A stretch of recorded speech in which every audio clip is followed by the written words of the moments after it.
Hello, ladies and gentlemen. I'm back to talk trash. I'm back to do my shit. You already know boxing talk. No cap boxing recap. We're knocked out by Kenny. Let's get right to it. Let's make it happen. Couple days before Christmas. Hope everybody enjoys, a Merry Christmas. Happy holidays to everybody. If you don't celebrate Christmas, hope you enjoy some good times with your family. If you aren't subscribed and you don't already follow, please subscribe to my YouTube channel. Hit the little bell icon so you get notifications. So follow my Twitter. I show love too. You know, let's have boxing talk. As I said before, if you shoot me, I shoot back. So if you're gonna come at me with some boxing talk on Twitter and it's some arrogant nonsense that I don't agree with, I'm shooting back. I'm letting you know. Uh, yeah, and I don't really pay attention to trolls. Fuck the trolls. They kiss my ass. So let's get started. Let's get right to it. Let's get to my first topic of the day. Got quite a few good topics, a few good things to talk to you guys about. Let's get right to the first one. So, uh, I've been on a few podcasts before, and I've also had a couple of personal conversations with a couple of friends and other fellow YouTubers regarding um, respect, commentary, and things that should be said to and about boxers. And a lot of people have given me backlash because of my views, because of the way I speak, because of the things that I say. The people that do give me backlash are people that don't necessarily exactly know me. As you continue seeing me on YouTube, you will understand the type of person that I am and that I'm gonna talk my shit regardless how it makes anybody feel. So, whatever. Backlash, kiss my ass. So the first question I'm starting with, which is due to the backlash that I was getting on a couple of comments that I said on some other YouTube channels. My question is for you guys, and I'm gonna answer this from my own point of views. How's it going, Boxing Republic? Nando Llamas. Cheers, salute. Thank you guys for being the first ones in here. Love the support. Greatly appreciate it. We working on growing. We working on making this happen. All right. So, is there the first question? Is there something wrong with calling a boxer soft, right? Or not necessarily respecting the work that they're doing, or talking bad about the work that they're doing, or talking bad about them personally, i.e., saying that they're behaving with bitch assness or they're soft or whatever, downplaying their emotions. I say stuff like that often, and the view and for the YouTube world and for boxing fans, boxing viewers, is that boxers are not to be disrespected. That the argument is that boxers put their life on the line and that there's nothing about what they do for a living that is soft. People highly respect boxers and their point and their views and what they do for a living and how they train and that they risk their life in the ring, and what they do for a living requires them putting in danger, and there's nothing soft about that. Therefore, I should not be using the words soft or bitch assness or anything to discredit the work that they're doing. I'm gonna tell you, I completely disagree with that. And anybody who feels that way, sorry that you don't like what I'm saying and what I'm doing or how I'm speaking with boxers. But when I'm speaking about a boxer and saying that he's either soft or he's behaving like a bitch or he's ducking and dodging or whatever it is that I'm saying that he's doing, I mean it. I'm not comparing myself to the boxer. I'm comparing the boxer to other boxers and the boxer's personal beliefs and how the boxer's behaving to how I feel that any person should behave. Defend themselves, defend their honor, and not duck anybody, whether you're going to lose or not. Just go take the fight. So I'm going to talk my shit, regardless of the fact of what anybody thinks. It is what it is. Some people are like, well, I wouldn't necessarily call him soft, or say that he's behaving like a bitch or whatever. I'm going to say what I feel because that's what I actually think. As I said before, I'm a dude that was born and raised in Washington Heights in the streets of Manhattan. Washington Heights is the hood. Washington Heights is a little bridge across from the Bronx. The Bronx is the hood. You just don't hear about Washington Heights like that because Washington Heights is located in Manhattan, and Manhattan has the big downtown area, which is the largest part of New York, and it's it makes the Washington Heights hood not look like it's hood because the larger part of Manhattan is downtown, the nice part of Manhattan. You know, tall buildings, lots of police walking around where you see horses and shit. Come to my hood and let's see if you see horses and shit. um, Boxing Republic says, cheers, Nando, by the way. Cracking up with you. No problem yesterday after I read the comments.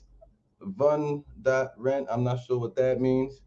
Yep, stay true to you, Kenny. I appreciate that, Boxing Republic. You already know it is what it is. I'm gonna talk my shit whether people like it or not. It may rub people the wrong way, but as they say, good publicity, bad publicity, all publicity is good publicity. Don't matter as long as you're getting your face out there. Don't matter. Donald Trump was a god at using bad publicity to excel himself in what he was doing. It's having fun with G Funky. I don't know what you guys are talking about, but salute and mad love and thank you for coming through. If you guys, have anything to say regarding the comments that I'm saying, if you disagree anything, let me know in the comments. Let's have a conversation.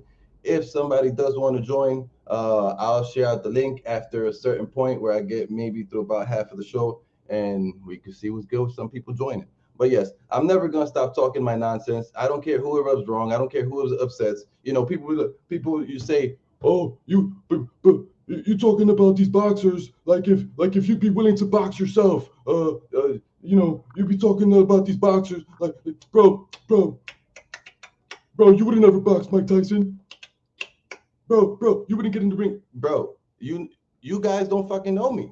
I actually would get in the ring with Mike Tyson. I believe in my skills and my abilities. I'm not saying I'm a boxer. I'm not a pro boxer. None of that. But I believe in myself. And I would hop in the ring with Mike Tyson. And I would hop in the ring with Dillian White. And I would hop in the ring with I wouldn't hop in the ring with Tyson Fury or Anthony Joshua. Those guys are huge, big, 6. I mean, maybe not even Deontay Wilder. Those 6'7", those guys are huge, long reach.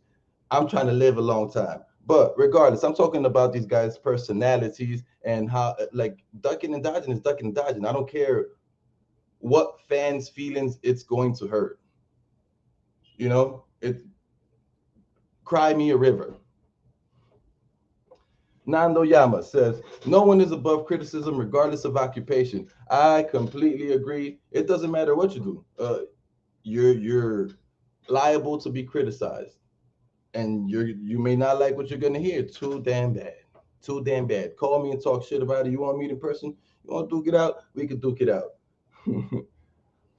We should be able to disgrace and then go have a beer later and chill.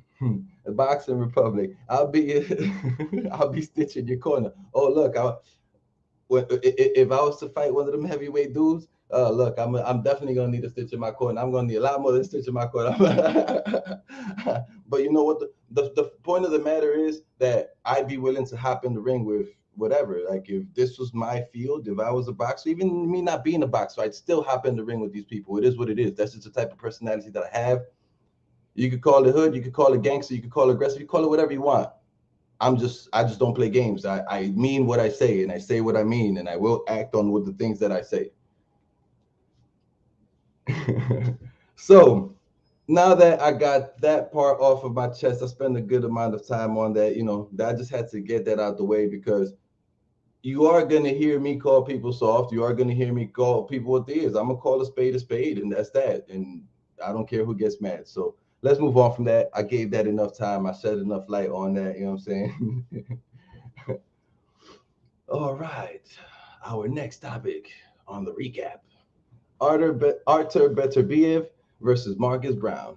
It was a great fight this past weekend. I enjoyed watching it.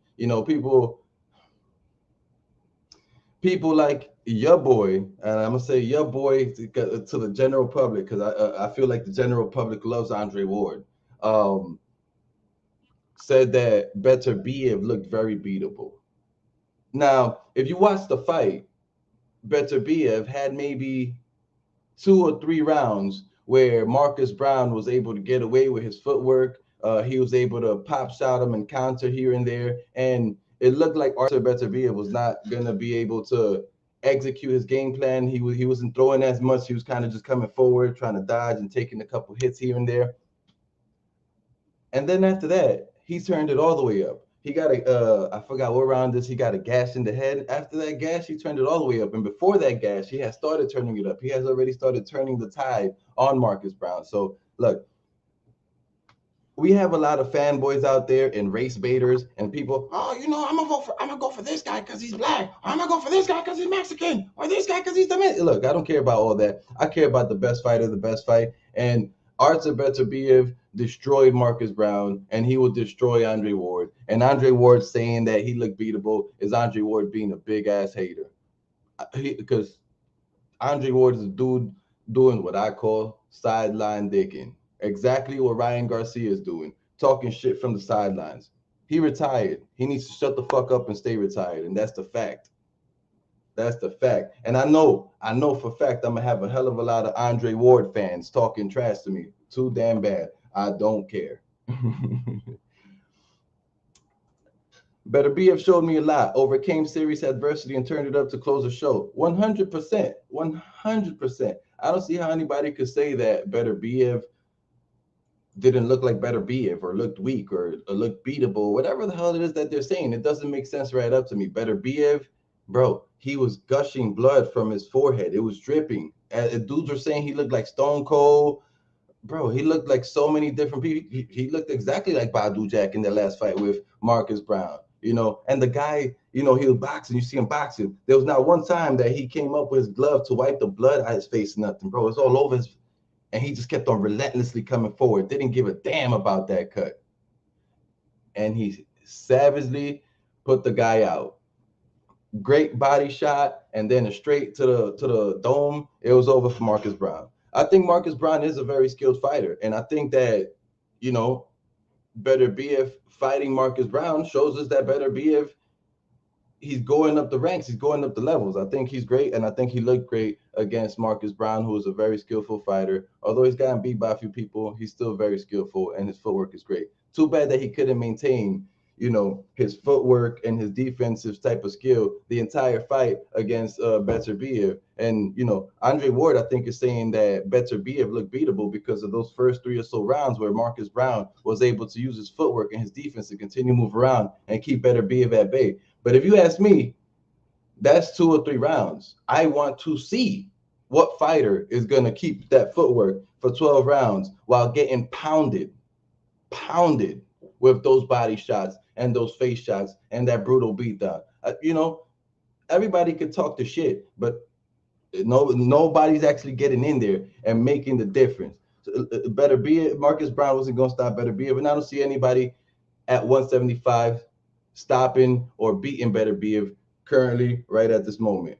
And I say anybody at 175 because Canelo is not at 175. I know that's what's going to come to me. Well, Canelo could beat him, but Canelo's not at 175 yet. So until Canelo goes to 175, I'm not going to say, well, Canelo could beat him, because it doesn't make sense to talk about something that currently doesn't look like it can happen unless he goes down to that weight.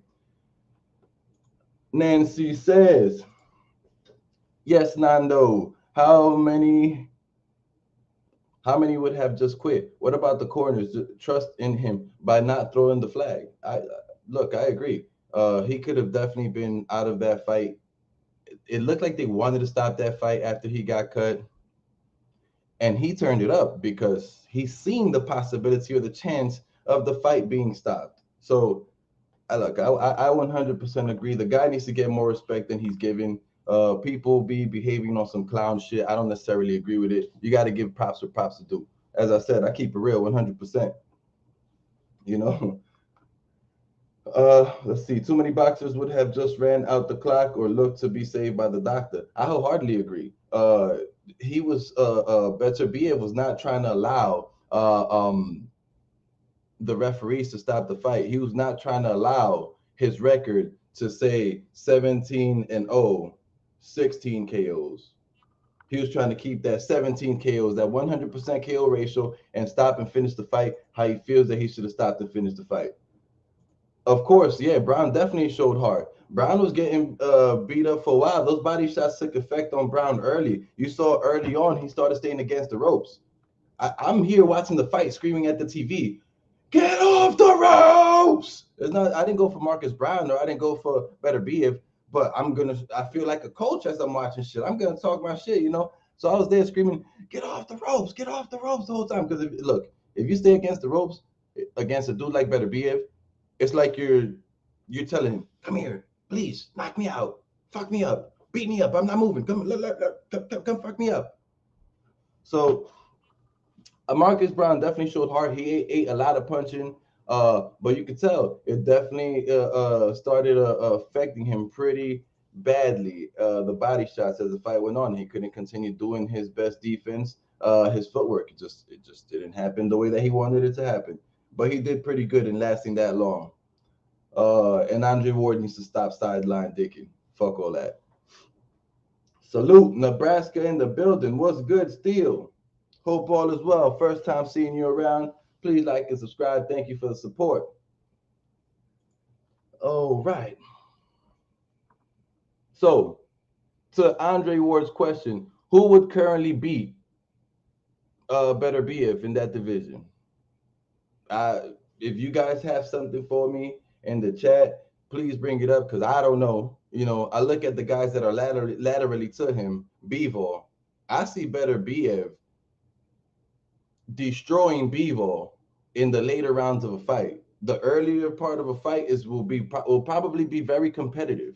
Bivol moves a lot, and he fights very fundamentally well. Good jab, good straight, but I just don't. I see the same thing that happened to Marcus Browne happening to Bivol. You are not gonna be able to use that same footwork after around 6 or 7, and that time it's time for Bivol to turn it up. It's time for Bivol to turn on the bulldozer, to start coming forward to flatten your ass.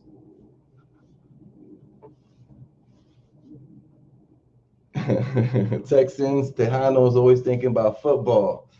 Yeah, man. I don't really support football like that just because it's a very dangerous sport. It's 100% ruled by the owners, and the players don't get as much money, love, or respect as they should. Back to boxing. Okay, so yeah, if you guys have somebody that you think will currently be Beterbiev, please let me know. Write that in the chat because I don't know one. I don't know any. Is there something that Beterbiev should or could have done different? And if so, what? If you guys haven't answered that question, please also write the answer to that in the chat. Because if anything, he could have maybe been a little more aggressive or started harder. But if he would have done that, that would have taken away from his energy. He was composed. He had his game plan. He followed his game plan from the get-go. And his game plan isn't only on power. Like, it is very possible for Beterbiev to fight 12-round fights. The guy, as you see, doesn't get tired. Yo, what's good, Slide Tendencies? Hope all is well. Shout out, salute to everybody here. You already know. Thank you for supporting and watching the live stream. But yes, I don't see much of what Beterbiev could have done different with his style of fighting. You got to think about the style of fighting that the guy has. He's not this Mayweather big leg work defense, Philly shell type of fighter. He's more of a powerful, come through, destroy your body, catch you with a couple, and eventually start fucking your shit up. So I don't think that there's much that he could have done different because he's fighting in his own style, his own element. He stayed true to it, and he was very, very, very good, I think, at executing that game plan. If you expect a man to win every round of every fight, then you're a joke. You shouldn't be watching boxing. You know what I'm saying? Your favorite sports team doesn't win every game that they play. Just like every boxer won't win every round, every fight. They won't win every fight. It's okay. Sometimes the O can go, and it's okay. Look at my man Jojo Diaz with his resurgence after he lost his first fight. So yeah, let's stop hating. Let's stop the fanboyism. And let's just continue forward and appreciate great boxing and appreciate the different styles and stop talking trash, especially if you're not going to be the guy to beat a dude. Andre Ward, i.e. I keep on going back to Andre Ward because I think that was a dummy-ass statement by Andre Ward. Boxing Republic, Nancy asks, what did you think of Bivol's performance the other weekend? I thought Bivol did not look as good as he regularly looks. his footwork was okay. I think he, as Milcar stated, he just be cruising in fights. He never does enough to me for me to be like, oh, or like for me to think that he's convincingly whooping ass. Last fight, I don't think he was convincingly beating the other guy. If anything, last fight, I think he took way too much damage, and he would wait to get hit to then come back aggressively and throw 3, 4 punches. I do like that every time you get hit, come back aggressively and make sure you hit the other guy more than what you're getting hit. I really do like that. I really do enjoy that. But what I do not like is not doing enough the entire fight and just waiting for those moments to get active. I think Bivol is a great fundamental fighter. I don't think he looked that amazing his last fight. And based off of Beterbiev's last fight and Bivol's last fight, I see Bivol getting stopped. It is what it is. All right. Slight tendencies. I'll tell you what he could have done differently. Get a better cut, man. Shit. I don't know if there's anything that he could have done to get that gash on his forehead better. That shit was insane. It was severe. Bro, unless they're going to stitch it right there on the side, I don't see it happening. That was so insane. I've only seen one other fighter with that type of gash, and as we said before, it's Badu Jack. Nando Yama says, Joe Smith has hammers and heart. Zurdo showed he's a dog. Bivol is a technician. Boring. 8. I think those are the guys that you're saying can beat Beterbiev. I don't think Joe Smith has it in him to beat Beterbiev. And Zurdo, with all the damage that Zurdo took this last weekend, nah. Look, with all that damage and all that power that Zurdo took to his jaw, to his body, to everywhere last weekend, I don't see him beating Beterbiev either. If he gets with that amount of shots by Beterbiev, he'll be broken down by round 4. He got hammered in that last fight. So the only thing Beterbiev could have done better was wear a helmet. The dude is a beast. Hey, yo, look, Samster, I agree with you. I 100% agree with you. The guy is a beast. That's what I call tank. That is a real tank. It should be Beterbiev. It should be a tank Beterbiev, not Tank Davis. The PBC puts way too much emphasis on fighting records. I agree. The O has got to go sometimes. Fuck all that. The PBC is. I used to really, really like the PBC a few years back. The PBC is losing all of my liking to them. Unfortunately, they're just doing clown shit. Oh, we're only gonna fight in house. We want to keep all the money. We don't have money to pay big fighters for the big fights. So fuck out of here. You guys are just trying to do the 90-10 grab. You guys are trying to do the Dana White. Browne was targeting it pretty well. He was targeting it pretty well. I agree. Let's see it though. Joe Smith was a cherry pick at the beginning. He's a real life Rocky. I don't think Joe Smith got anything. Of course, I would like to see all these fights. Don't get it twisted. I would 100% be entertained and would definitely watch all these fights if they happen.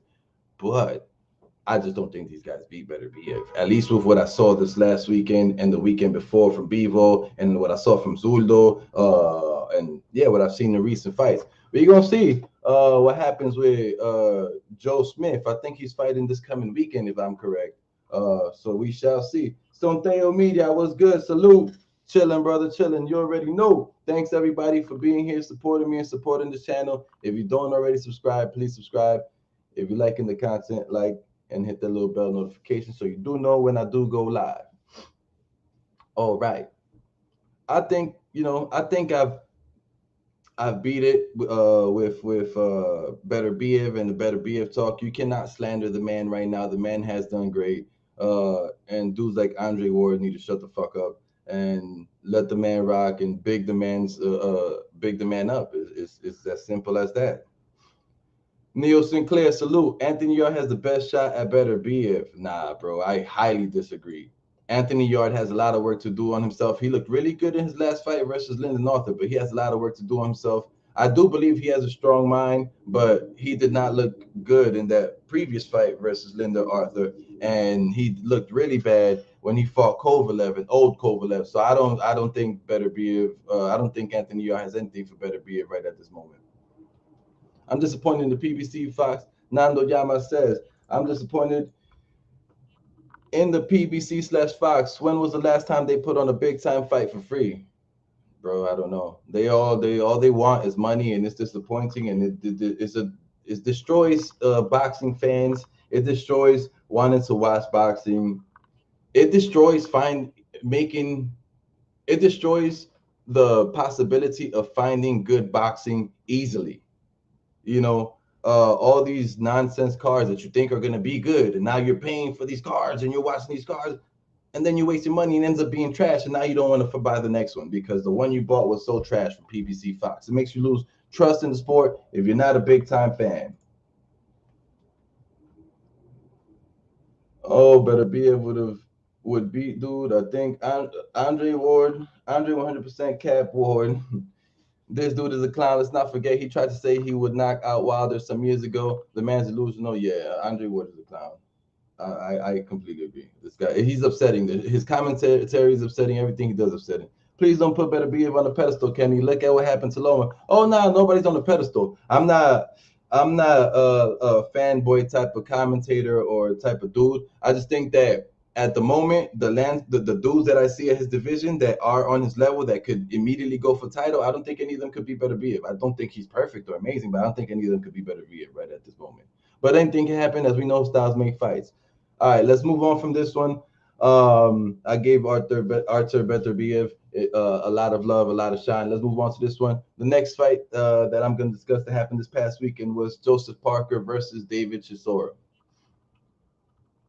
Joseph Parker, wow, what a fucking effort! That guy, and even Derek Chisora, yo, you gotta take your hat off to Derek Chisora. The man did his thing. The man looked not amazing, but he didn't look horrible. Joseph Parker was looking amazing out there. You know, he was very precise with his jabbing, and he kept on doing this combo that I really like. It was like a jab type of hook, come over to the side a little bit. You know, he does a little hook thing to it, and then bow, catch him with the monster right hand. I before this fight, I highly uh, doubted Joseph Parker's power. Joseph Parker, you know, he's always been a dude that I see pity patting and trying to box to the full 12 rounds. If you notice, from the Joseph Parker Anthony Joshua fight and on to maybe up to 2 fights ago, Joseph Parker was doing the whole pity patting, boxing 12 rounds, trying to not really get hit, but I seen him turn it up as of late, and I think it's very exciting, and I think it also makes him a better boxer than he was previously. Um, yeah, man, I'm appreciative of the work that he did. He looked very amazing. I would have liked to see the stoppage, although if you remember before the fight, I said I didn't really see him stopping anybody or even dropping Chisora, and look at that, he dropped Chisora so many times. Salute Neil Sinclair, Thomas Jones, Maestro A Boxing, Nando Llamas, Marion Browne, John McSmith, Samster, Sly Tendencies, Sonteo Media, and Boxing Republic. Appreciate all you guys who are here. Thank you for showing me love. Let's keep it going. As you see, smash that like button if you haven't done so already. Greatly appreciate you all. All right. Yeah, back to Joseph Parker and Derek Chisora, right? Where do we see? What do we see happening with Joseph Parker? Who should he fight, right? Shit, with this performance, I want to see Joseph Parker get another opportunity at a belt. I don't want to see Joseph Parker, against Dubois and Joe Joyce and whoever else. I'd like to see him get a title shot or become a mandatory for whoever has a title after we see the big fights that we're trying to see in the heavyweight division, big fights that we feel like are going to be ducked, dodged, and avoided. It is what it is. We've been trying to see some big ass fights in that division for a long time now. So yeah, I'd like to see Parker get a title fight against whoever he can get that title fight. Will he win that title fight? Now that's another question. He has another trainer now, and his trainer seems to be legit. We'll see. We shall see. We can only wait and see for that one. And the second question for this fight is, should Chisora retire? Should Chisora retire? My answer to that question is hell yes. Hell yes. For his own health, the guy is definitely making big bank. If it's about making big bank, then fuck it. Continue fighting, continue doing your shit. Because he made a lot of bank from that last fight. I don't know it's his exact numbers because I don't be pocket watching. I don't really care about that. I care about the money I make, not about the money other people making. So yeah, I do think that Derek Chisora should retire for his own health. But if he needs the money, keep it going. Or if he just wants to make a lot of money, keep it going. At the end of the day, the guy is creating generational wealth for his family. And if anything does happen to him, I'm pretty sure he's trying to take care of his family, leave something behind for his family. So, he's saying that he's not going to retire, by the way.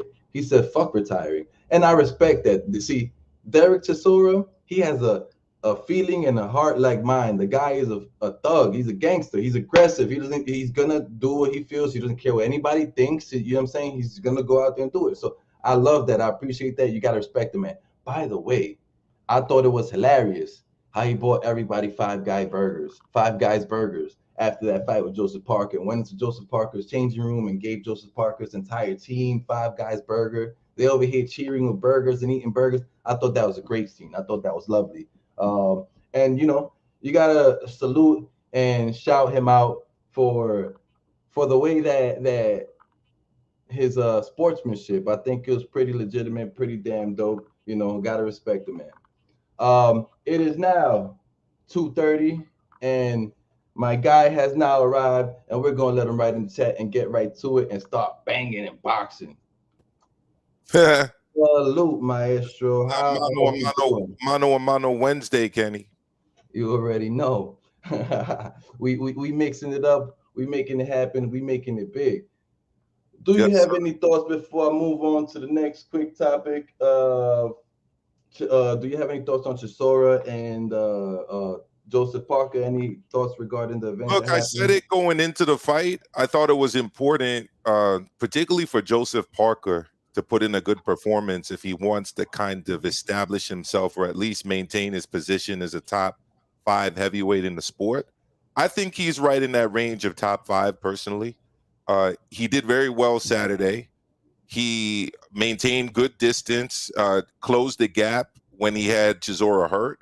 He was cautious, which I felt was very smart, not necessarily just swinging wildly like Wilder might have when he gets somebody hurt, but taking a more cautious approach because he was wary of Chisora's counter shots and the fact that he does still carry power later into the round. So, look, he did his thing.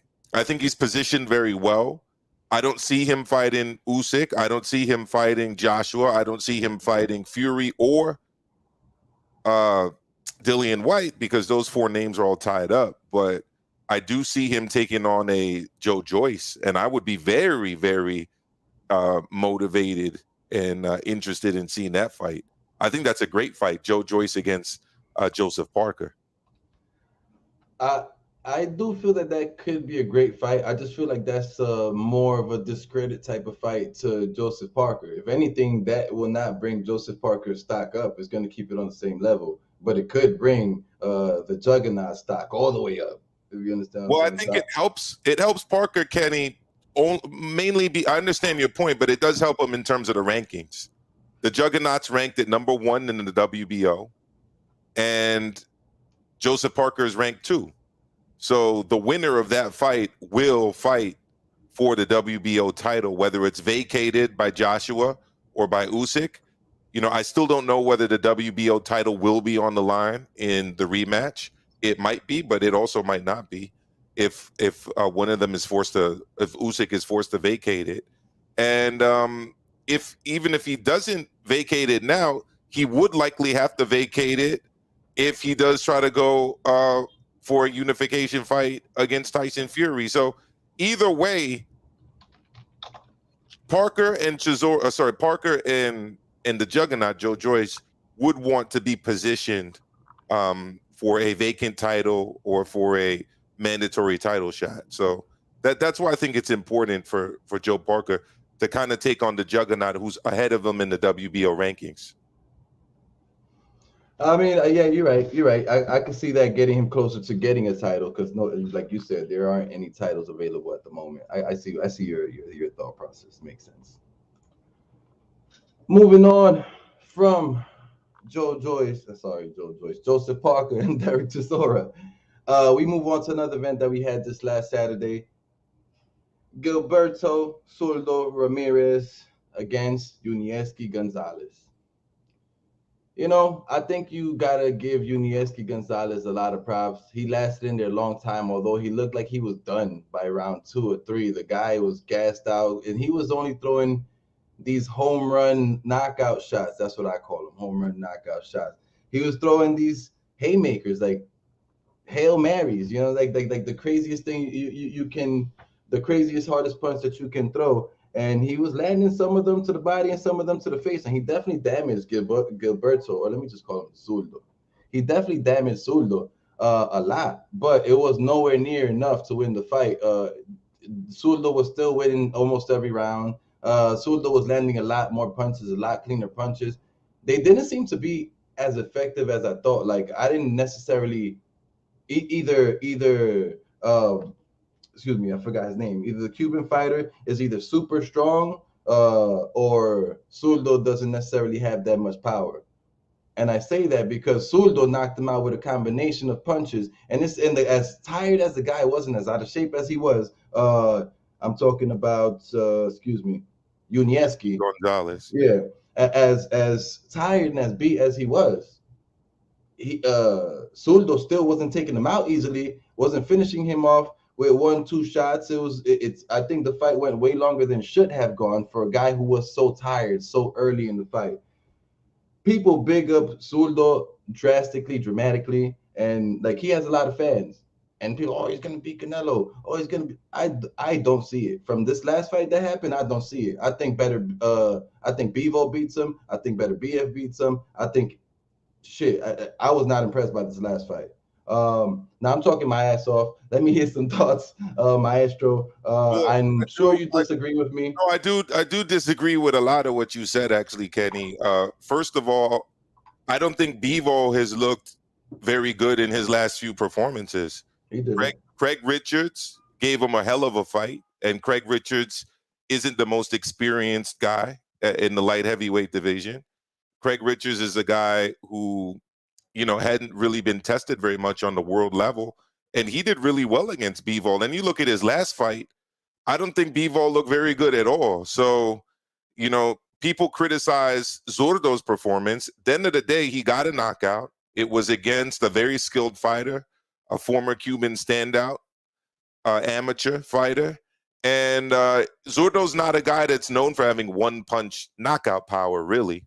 I mean, he did not get a brutal one-punch knockout to the body in his penultimate fight. But in this particular fight, he did what he needed to do. His trainer, Julian Chua, wanted him to go to the body a bit more. But his response to that was that he was worried about getting countered. So I think that for him to get an earlier stoppage, he would have had to make a few more investments earlier on into the body.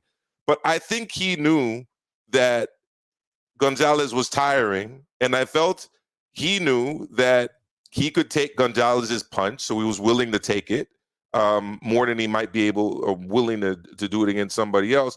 And, when you're in there with someone, you can kind of get a sense as the rounds go by about how tired they are. You can feel their breathing and hear it, and you can sense that their punches are losing power, even though they may be landing and looking like powerful shots. I think he was just willing to ride out the storm. And not necessarily go for an early knockout once he knew that he couldn't get an early knockout. And I think the result speaks for itself. It wasn't an Inoue kind of performance or a Canelo type performance. I don't know who these people are that think Zurdo's going to beat Canelo. I don't think that that's the case. But I do think that he would give him a good fight, at least as good as Canelo's been tested recently, against the likes of Billy Joe Saunders, against the likes of Caleb Plant, Avni Yildirim. I think he's going to at least do as well as those guys did. And as it relates to Bivol, to me, it's a 50-50 fight because I have not seen the Bivol that was premiered to us earlier on in his career. That guy was like a killer. He was a guy that was knocking people out. He was a lot more offensive. And I said it on Monday, Kenny, on Mano a Mano. Bivol is a guy right now who's riding around in a Lamborghini, just cruising at low speeds, in Milan traffic. He's not really pushing it. He's not really going into the higher gears and redlining, because at the end of the day, these fighters he's facing aren't making him do it. And he seems more content going for 12-round decisions than for earlier stoppages. So I definitely want to see that fight. Do I think he beats Beterbiev? No, I don't. But do I think he beats Joe Smith Jr.? Yes, absolutely. He's another world champ at 175. And I think he's got a good shot at Bivol. But I also don't think he beats Canelo, but it's still a fight I'd like to see, because I don't think most people beat Canelo. Yeah, I agree with you. Most people don't beat Canelo. I don't know if I'd like to see it just yet. Zurdo hasn't necessarily gained my respect. I'm not disrespecting the guy either. I haven't seen anything amazing from Zurdo. I'm like, because I've watched so many podcasts as of late, and he gets so much praise, and I just don't understand it. Off of all the praise that he was getting, I went to watch the fight thinking I'm gonna see fucking God himself fight. And then I see the fight, and I'm like, what the fuck is this? And there was one thing also that I was very unimpressed with, or not unimpressed with, that I think he needs to fix. During the fight, or after the fight, during his post-fight interview, he said, well, he wasn't speaking, saying these exact words, but he said, I wanted to knock the guy out early, and I got emotional that I couldn't knock him out, and I started going a little harder, and I left myself susceptible to get hit with a lot of good shots. It's great that he could point out the mistakes that he made, but it's fucking insane that he cannot control his emotions in the ring. I think that's a big ass negative. Look, but to be fair, Kenny, I mean, that's what Terrence Crawford does too. I mean, that's what a lot of fighters do, and it's part of what makes them different than the average person. The average person who gets hit hard covers up, curls up into a little ball, cries for their mommy and daddy, or calls the police, right? These guys get hard, and they want to hit you back harder than they got hit. How many times have we seen Terrence Crawford fight where he gets knocked down, or there's like a flash knockdown or whatever, or he gets hit hard, and it almost infuriates him. You can see it, and he starts fighting harder. I think that's kind of what he was saying. English isn't his first language, so it probably didn't come out that well. But I think what he was saying is he got hit by a shot. He got riled up from it. He wanted to get some get back. It didn't really work out for him. He got hit more than he wanted to get hit. And then he had to settle down and bide his time. That's kind of how I read it. But, as I said, English ain't his first language, but he's making a huge attempt to speak it. Oh, I gotta praise and big that up for sure. He's definitely working hard at learning the language, and I guess I could see what you're saying. It does. People can get different interpretations from what he was saying because of how it's delivered. That makes complete sense. So I definitely see how you also derived at the message that you received, and I got to where I got as well. By the way, it is Christmas this weekend, and I'm in the North Pole, baby. About to go meet Santa after I finish this cast. You already know. Got to make sure Santa brings everything that I need for my niece, nephew, and all the kids that I love in my life. All right. Absolutely, and I hope everyone gets some Christmas trees this Christmas too, if they like the trees, if you know what I mean. Yeah, you're 100%. You already know. So Zurdo, he called out Bivol in his post-fight press conference. We already said what we think about the fight. Well, you said what you think about the fight, which is 50-50. I also said that I think Bivol beats him. Mm-hmm. But the only reason I see that is because Bivol tries to box the entire fight, and when he is regularly boxing, he is most of the time winning most of the round. And then when he's not, when he does get tagged, Bivol comes back with 3, 4, 5, 6 punches to just try to outset what he got hit with. With that type of, not skill or ability, but with that type of game plan, Zurdo looked very beatable to me. He looked very beatable, and I don't even like using that word beatable. You sounding like Andre Ward now. You sounding like Andre Ward. After Andre Ward said that, I don't really like saying that because I don't really like Andre Ward, but he definitely did look beatable. If he got hit with that amount of shots, from Beterbiev, he ain't Yeah. surviving. He's not surviving. Yeah, look, Beterbiev right now, I don't really think he's sitting down on his punches the way he used to. I think he's fighting much more cautiously than he did in the past when he was getting strings of knockouts. He's obviously an elite talent. He's, I would say, more of a pure boxer than Zurdo is. And I'm not discrediting Zurdo's boxing game because it's very good. But Bivol is a he's a amateur standout, world class amateur bred kind of technical fighter out of that Soviet style. And one thing I will say though is not a lot of people have been able to apply a lot of pressure to Bivol, relentless pressure, and that's one thing that I think that Zurdo can do. Joe Smith Jr. was trying to do it, but Joe Smith Jr. doesn't have the skills of a Zurdo to apply it, not just from beginning to end, but kind of systematically. Behind a jab, behind feints, behind footwork, behind an approach that cuts off the ring as opposed to just chases you around the ring. I think Zurdo's much more capable of doing that than a Joe Smith. But other than Joe Smith, I mean, there's very few people, at least recently, if you look at Bivol fights, who actually really push him and try to not, I wouldn't say, try to make it a fight as opposed to winning a boxing match, which is something that I don't think most people are going to be able to do against Bivol, other than maybe Canelo. So if he can apply pressure, if he goes in there with a good game plan and he sticks to that game plan, and I got to tell you, Julian Chua is very impressive to me as a coach. He's the kind of guy who I'd actually want to get on and maybe interview because you don't hear much about him. I think he's done a good job preparing Zurdo.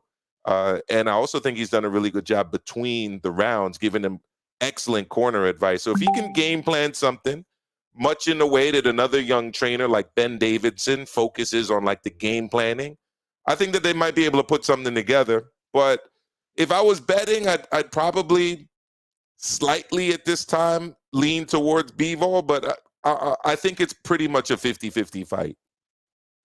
Yeah, I mean, I agree with you. It's a toss-up. We've seen skills from both fighters. We've never seen these fighters fight. I think fighters that have the opposite style. So we haven't. I don't think we've seen Bivol fight a dude like Zurdo or Zurdo fight a dude like Bivol. That just tries to stay away and is on cruise control the whole fight if he feels like he's winning.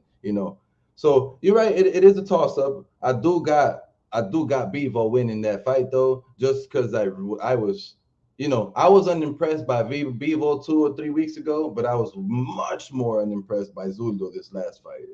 That's just really, even though he got a knockout. Even though he got a knockout, bro, if the guy he was fighting would have been able to keep his conditioning a little longer, Zurdo could have gotten his ass knocked out, bro. The guy had power and he was landing a shitload of honestly, Kenny, I didn't see him hurt really that fight. I saw him hurt Gonzalez, in fact, stiffen his legs. And one of the most impressive things I saw from Gonzalez was that he was fighting back even though he was on Bambi legs. I forget what round it was. I think it might have been the third round. But look, I don't know. I mean, do you really rate Umar Salimov that highly? No. Do you rate him higher? Because for me to rate Bivol's win as being better than El Zurdo's win, that would require that I say that Salimov is like a way better fighter than Gonzalez, and I don't really think that. Yeah, I don't think that either. I agree. I agree with that part of the analysis synopsis. I don't think that either. I don't think Salimov is better than Yunieski. I just think the performance is different. But I see where you're going. I see where you're going, and your argument makes complete sense. We'll just have to wait and see at this point. I mean, Salimov is a guy that was coming off of a split decision. I mean, I understand that Yunieski had been knocked out in the past, but he had put together a few comeback wins. Salimov got a split decision against Ekimov in his last fight. He did not look very good in that fight. I thought his better shot, Salimov, honestly, would have been to fight Joe Smith Jr., but as you know, it was slated to take place here in New York, and Joe Smith Jr. had to pull out because of COVID. So rather than wait around, I guess Salamov's team got him a shot at Bivol, but he just seemed like different levels, different leagues of boxing.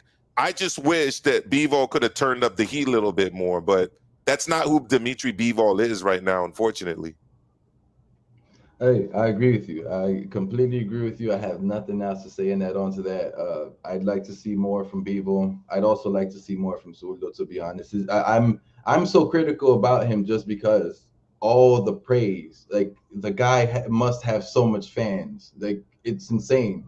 I go almost every channel I've gone on. Oh my God, Zurdo, he's so good. He's the next. Oh, he's gonna be the guy to beat Canelo. This is Oh, I he's the don't know about all boogeyman. of that. He's the boogeyman. People dodging him. Please get the fuck out of here with that. No, I That's a mean joke. what I will Well, say. I know. Go ahead. Sorry. No, what I will say about Zurdo is like he ticks all the boxes. I mean, he's 30 years old.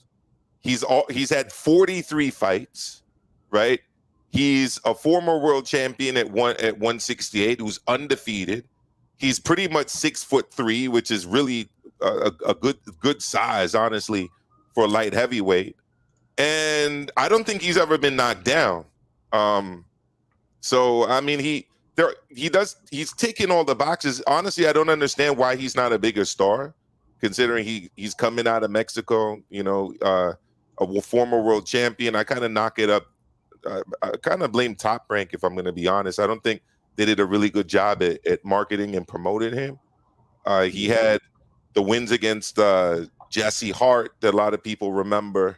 But I don't really. If you think about his career under Top Rank, I mean, what are we really talking about here? It's like they never really showcased them as like a main event superstar. Look at what the PBC is doing for David Morell Jr. right now, headlining on Fox, right? Selling out a smaller size venue, but a good size venue in Minneapolis. They're pushing him as a burgeoning superstar, which I think he is.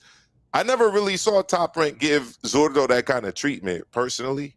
But hey, it is what it is. I think the other person we really have to watch out for at 175, believe it or not, is Callum Smith, Kenny, because I mean, I don't know if you've had a chance to see it yet. I remember you hadn't seen it at the time, but what he did to Lenin Castillo, the Dominican fighter at light heavyweight. This is a guy, Lenin Castillo, that went 12 rounds with the guy we were just talking about, Bivol. And this is a guy who literally got put into convulsions in the middle of the canvas after just getting brutally knocked out by Callum Smith. I mean, it was scary stuff. I think Callum Smith has discovered that 168, was a little bit tough because he had to make that weight and drop a lot of weight. He's also 6'3", by the way. I think that his natural weight is 175, and I'm very interested to see what Callum Smith is able to do as a light heavyweight, especially considering his first fight at light heavyweight was against Castillo, a guy, again, who went 12 rounds with Bivol, who he literally sent to the hospital, stretch it out of the ring. Like, it was scary stuff. Bro, it sounds insane. I haven't seen the knockout of the Dominican dude that you was talking about. I gotta see some tape. I would love to see the fight. We'll see what he does. I can't really judge what a dude is gonna do before he starts doing it. In most cases, it's not possible for me to judge that. But I would like to see him, like you said, at 175. Let's see how he does. Let's see if he'll be great. More weight on his body, maybe more power. Maybe allow him to use his size in a more effective way. We'll see.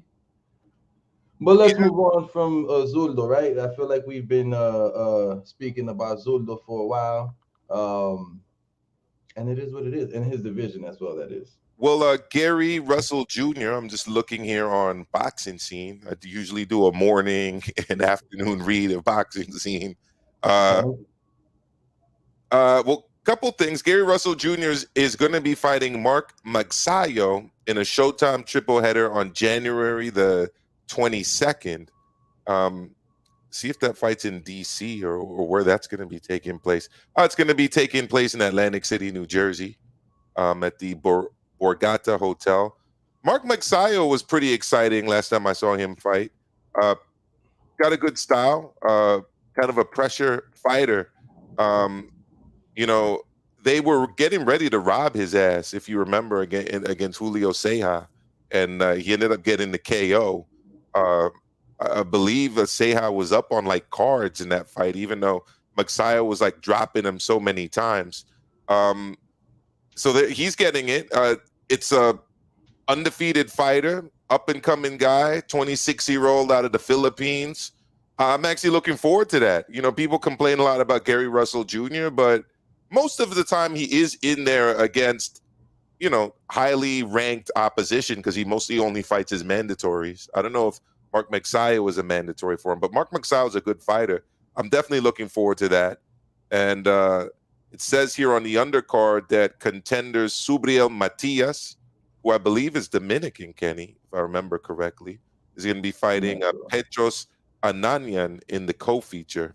And King Tug Nyambayar is back as well on that card. He's going to be fighting Vic Pasillas in the opener in a heavyweight fight. So it seems like an all right card. Seems like it's going to be a lot of good fights going on that day. Yeah, absolutely. And then we've also got Tommy Fury making a headline over here. He's saying that Jake Paul is lucky I wasn't in there instead of Woodley. I don't care about Tommy Fury, but let's save that Tommy Fury one for. I have a little section, so to speak, about Jake Paul and stuff. Let's save that Tommy Fury one because I do want to talk about him and his bitch assness too. One last thing, Kenny, before you go. Last thing I wanted to bring to your attention off a boxing scene. Your favorite analyst, Andre Ward, on Beterbiev looking beatable. Apparently, he's saying you will see more guys trying to fight him now. Yeah, right. Right. I just don't understand the view that someone who had a silver dollar sized gash in the middle of their forehead, blood streaming down their face, referee and doctors wanting to stop the fight, turned up the pressure, won pretty much all of the rounds after he got cut, and got a brutal stoppage that somehow this guy is looking beatable and everybody's going to want to fight him now. I just don't get it. The guy's a clown. The guy's a hater. I said it earlier. He's doing what I call sideline dicking. The same exact thing Ryan Garcia is doing.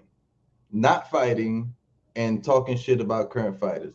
It's like, bro, fall back. You retired way too fucking early. You didn't do shit, and you got beat twice by Kovalev before you retired. Here's another quote for you, Kenny. I don't know if it's his age or the layoffs, but Beterbiev saw a lot of shots that he couldn't get off tonight.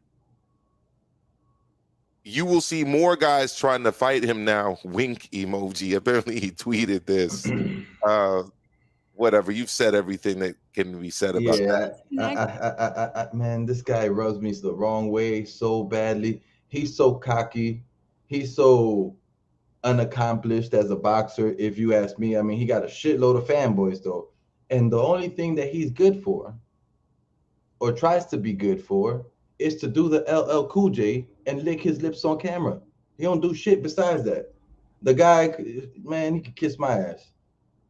Kiss my ass, Andre Ward. You talk too much shit. And it's all false, emotional, biased shit. Oh, well, if I was in there, think you ain't doing shit. And one thing I also heard was supposedly PBC's trying to set up Tank Davis and Gary Russell Jr. for the future. I don't know what way. I don't know why they would do that. Doesn't make sense. Gary Russell is a much smaller guy, or a very small guy that fights at a lighter weight class than Gervonta Tank Davis does. I mean, maybe that's why they want to do it, right, Kenny? Yep. Sounds like the perfect Tank opponent for me. To put the name on Tank's record, right? Someone who's he beat Lomachenko. Oh no, Lomachenko beat him. But he fought Lomachenko and he did all right. He had whatever. They're just looking for other opponents is stupid, but whatever. Moving away from that rumor because I think it's a stupid one, especially since you just said Gary Russell Jr. has another fight set up. So if they're trying to set that up, it probably won't even happen till the end of next year. We'll see what happens. On the undercard of Gilberto Zurdo Ramirez, we had a female fight that I was very impressed by. Seniesa Estrada versus Maria Micheo Santizo. I was very impressed. The girl went in. Santizo went in there trying to fight. Didn't.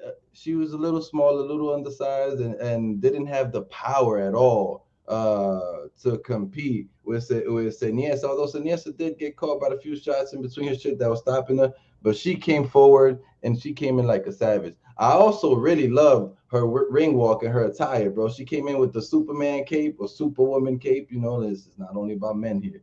She came in with the Superwoman cape. She looked very official. And it was great for women's boxing because she was the co-main event. So she was right before the main event, right before Zurdo. And she got to fight in a packed house. And everybody got to see her walking in. Everybody got to see her fighting. And she went in there and she was savagely, brutally looking for the knockout. And she got a couple of savage knockdowns where she looked amazing. Also, may I add in, the young lady is pretty. But that's not what we're here for. We're here for boxing talk. So yes, she's changed her style. She came up in weight. She knocked the girl out. She looks for the knockout, and she gets the knockout in 2-minute rounds. I think the girl is very, very impressive. Although, like I said, the girl she was fighting was slightly undersized, but Seniesa was the one that came up in weight. So it is what it is. You got to respect the girl and what she did. You got to respect the KO. And I'd like to see much more of this girl moving forward. Any thoughts regarding Seniesa, her cape, her ring walk, and her KO? I've seen her fight a lot of times, and I mean, I don't want to sound overly critical here, so I want to start with the positives. She put on a tremendous display of boxing skill and showed her power, which is very impressive considering the weight class that she fights at. 105 pounds is what I believe her weight class is. But I also thought it was pretty funny that she was like talking shit to Sergio Mora during the fight. Yeah. Talking to him about how she doesn't even need to use a jab.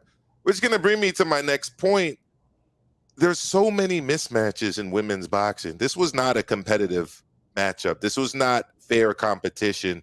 This was a woman who was highly skilled, clearly very experienced, obviously started fighting at a very young age, against a woman who's apparently started fighting in her 30s and looked like a novice boxer. I don't really like watching matchups like that because it's not competition. You know, if I go to like Cosmo Kramer to my local karate dojo and start throwing around little kids learning karate, like, what am I proving? I'm proving that I can dominate a lower level, lesser tier competition, but it's not actual fair competition. As Nando says, women's boxing talent pool is very shallow. It absolutely is. They have fighters in every weight class, but in each weight class, you don't even have a skilled fighter. You'll have a fighter that's skilled in one weight class, and you got to go 3 more weight classes higher to find another skilled fighter, which is why we oftentimes are calling for these fights between fighters that don't even fight in the same weight class because there's nobody for these people to fight in their own weight classes. Yeah. Thankfully, we have Amanda Serrano and Katie Taylor that are around the same size. You know, that should be competitive. Thankfully, we have Clarissa Shields and Marshall who are around the same size, and hopefully they can get it on. I believe they will, because I believe Clarissa Shields signed to Boxer in the UK, so that fight should probably happen on Sky at some point. Because I know Amanda Marshall left Frank Warren to also sign with Boxer, so that fight should happen. The Katie Taylor Amanda Serrano fight should happen. Estrada, yeah, I mean, looks great, but again, she fought somebody who started fighting in her 30s and who looked like she literally didn't know how to box. The didn't know how to box part, I think, is a little harsh.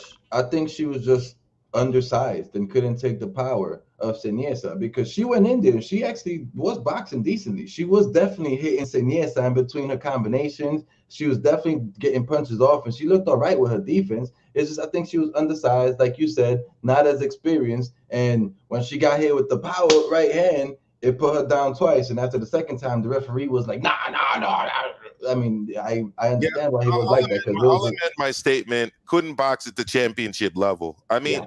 this isn't, or at the world level. This isn't heavyweight boxing where two guys are supremely skilled, but one guy could just get caught because it's the heavyweights. When I see like mismatches like this, where one opponent is not really showing high level skill, I'm not really as impressed. I mean, look, Inoue goes out there and blasts out little guys, but people who are watching him fight know that his opponents are skilled in there. He just hits tremendously hard to the body, especially, and folds people up. But all of these guys that Inoue fights, you can see that they're skilled, like world-class boxers, right? Whether it's, Dapian, who he just beat, or whether it's, even a guy like Maloney, who he beat on ESPN a couple fights ago. So, look, I don't want to rain on her parade, give her credit for doing what she needed to do. But the unfortunate thing is there's only like one other fighter anywhere near her, and she's already beat her. So where do you go from here if you're her? I guess you continue to beat up people that are overmatched on undercards, right? You do the best you can. You fight who's throwing at you and can move up in weight, as she's been doing. She moved up in weight already once. She's probably gonna move up in weight again. Just that's the best you can do. You know what I'm saying? Like, it just is what it is. Moving on from this matchup between these ladies, we have another female matchup, which was another title match on that same Oh, I card. said Estrada. I meant to say Esparza. I just remembered in my mind. Sorry. Esparza. Oh, Yeah. I understood what you meant to say. That's why I didn't even correct it or think about correct or anything like that. Yeah. But on that same card, we had Marlene Esparza versus Anabel Ortiz. This was another fight where I didn't really like the judging. I definitely think that Esparza did her thing to win that fight, but Anabel Ortiz, I didn't think she got a fair shake. There was a knockdown that was called. I forgot what round it was, and uh, Esparza clearly pushed her down with the forearm as she landed a punch, and the referee called a knockdown because the glove touched the ground. That should have been called a slip or a push or something. Should have been a knockdown. I don't think she got necessarily a fair shake, but I'm not taking anything away from Marlene Esparza. She did her thing and she won the fight. She looked really good out there. She was a lot bigger than her opponent, and as you said, this was another one of those matchups where the talent pool is shallow and it's hard to really judge her abilities.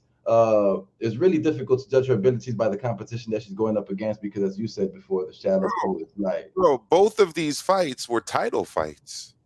I mean, they didn't look like title fights. And this is who I was talking about when I was saying about the person that Estrada had beat. I was talking about Esparza. And I said Estrada beat Estrada. No, Estrada beat Esparza. And, it's literally the only fight that would be interesting to a boxing fan. Salute Slight Tendencies.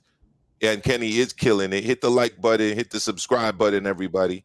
So yeah, I mean, you got a WBC flyweight title list, right? In Esparza, and you've got a WBA minimum weight titleist, a smaller fighter in Estrada. So again, we got to make matchups out of division to have anything that resembles competition. And this is where it's at. But I got to be honest with you, it's not that exciting for me, Kenny. I hear you, and I 1000% understand why, but I do see if they continue doing what they're doing, putting these female boxing matches in the cards with the male boxing matches, and putting it like right before the main event, or at least on the TV card, not on the non-televised card, I think that that's a very big positive move for females boxing. I think female boxing is only going to grow from this point out, because I tell you, I've been watching boxing for a long time, and it was very, very difficult, or it's always been very, very difficult to find female boxing on TV. Usually it's even difficult to find female boxing on YouTube, like the actual fight, So now it's becoming much more available. Some of them are being televised, and I think that the future for female boxing is just it's wide open, especially with people like Clarissa Shields, like you said, Katie Taylor, people like the Hammer, and people like Sharapova, DeCarry. There's a lot of females that are bringing up female boxing. The competition isn't as great. Here's my concern, Kenny. Everyone you've mentioned is either almost 30, in their late 30s, or even in their late or mid 30s or late 30s. Who are the up and coming people? It's unfortunate, but we don't know. This is always going to be a problem, because unfortunately, girls are not in boxing the way that they are in karate, in taekwondo, in judo, in other combat sports. And, again, as big as some of these fighters are, I mean, you go to a country like Mexico, and the taekwondo Olympians from Mexico are much bigger stars than the female boxers there. Taekwondo is one of the biggest sports. We don't talk about it a lot on our HCP channels, but Taekwondo is one of the biggest sports in Mexico. It's one of the sports, actually, that Mexico's done the best at in terms of medaling in the Olympics. And in a country like Mexico as well, more girls are going into Taekwondo, or going into judo, than they are going into boxing. And it's no different here in the United States. Until we start seeing girls going into the sport like they're going into these other sports, it's going to be the same problem. We unfortunately don't have anyone new coming up the pipeline. I hear you, and I agree with you, but I think it opens the doors for there to be new people to start coming up the pipeline. Not immediately, but maybe like 5-10 years down the line, just because women are now at this moment starting to be televised, women's boxing, that is. And I think also with the likes of Jake Paul, I think he's doing a lot for women's boxing, believe it or not. Putting Amanda Serrano on that massive pay-per-view card, and I say massive, believe it or not, that shit has probably outdone your favorite boxers' use pay-per-view numbers. So yeah, I mean, I say your favorite boxers to the general public, not necessarily you, Maestro. Yeah, I'm just to give people some context here. I mean, look up Maria del Rosario Espinosa, heavyweight Taekwondo practitioner from Mexico, who's won a gold medal. Okay, and who also won a silver medal, okay, and also won a bronze medal at 3 different Olympic Games. There is a pipeline of young female athletes that get put into Taekwondo by their parents that make it as Olympians, but unfortunately, there's no pro Taekwondo out there for them, so they end up becoming, government officials and teachers and, broadcasters and whatnot, as opposed to becoming kind of pro athletes after their careers. But boxing's got to figure that out. There's no real grassroots that's big like it is in the other martial arts. You look at a person like Ronda Rousey, she came out of judo, so boxing has got to figure it out. I don't know what that would look like in the United States, where the government doesn't really do much for sports other than what it does through the public school systems. The government isn't exactly building boxing schools or clubs in your neighborhood, Kenny. I know they're not doing it in mine, despite the fact that I think they'd be a positive thing. You know what I mean? So I don't know what's going to happen here, but what I'll go back to my initial point. I think that a lot of these female fighters are kind of getting older, and we're not really seeing anyone coming up the pipeline to replace them. I think the youngest one is Clarissa Shields, and it is what it is. I agree with you. I think we can just hope that it gets better and see what's happening. But I do think not in the immediate future is looking great, but the future, like maybe 10 years down the line, because like I said, that Jake Paul massive card and him putting people like Serrano on that card, that's huge for females boxing. And that was actually a very good fight with a lot of action in it. But I'm not gonna dive into that one yet. I want to hop into your guy, move on a little bit from females boxing, go back to male boxing. I'm just doing this thing in order as it happened.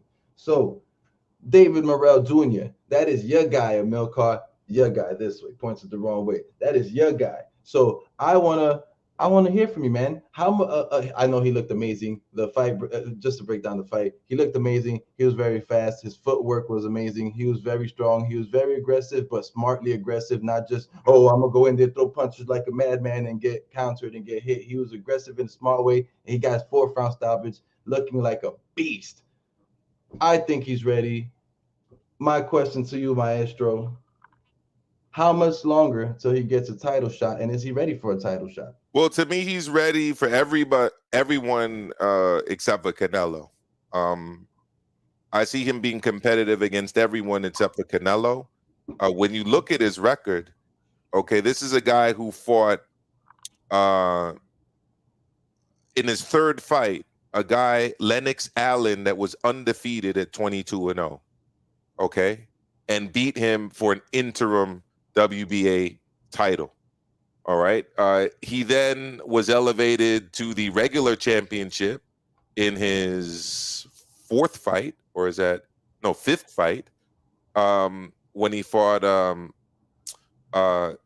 Casares, a guy who had beat Julio Cesar Chavez Jr. and a guy who he totally iced in the 1st round, despite all of the semi-illegal rough house tactics that Casares was trying to implement. I mean, Morell showed that he could bang with you, he could outbox you, and when he needs to get gritty, he can take your little dirty toolbox and throw it out the window and knock you out, and that's what he did against Casares. And then you look again, Casares, by the way, was undefeated, and then again now in his 6th fight, Kenny, he took on Alantez Fox, a guy whose only 2 losses were against Boo Boo, who he dropped, and against Liam Williams, right? Definitely a world-class fighter. Not necessarily elite, but definitely world-class. And he just totally dominated him. Every round was a dominating round, slipping and sliding, fighting with his hands up, high guard defense, fighting with his hands at his sides, almost bolo punching. Throwing uppercuts, throwing right hooks, throwing straight lefts, throwing left uppercuts.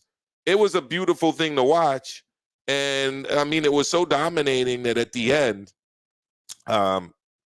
Fox's dad had to go up in there and step in and try to stop the fight. And, in fact, it was Ronnie Shields who saw that and actually threw in the towel from his side, which is one of the weirdest things I've ever seen. But, yeah, I mean, tremendous potential, Kenny. I don't see anybody at 168 that definitely beats him other than Canelo.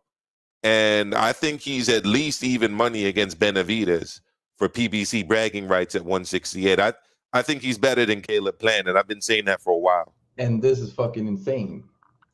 Because the man has how many? 6 fights?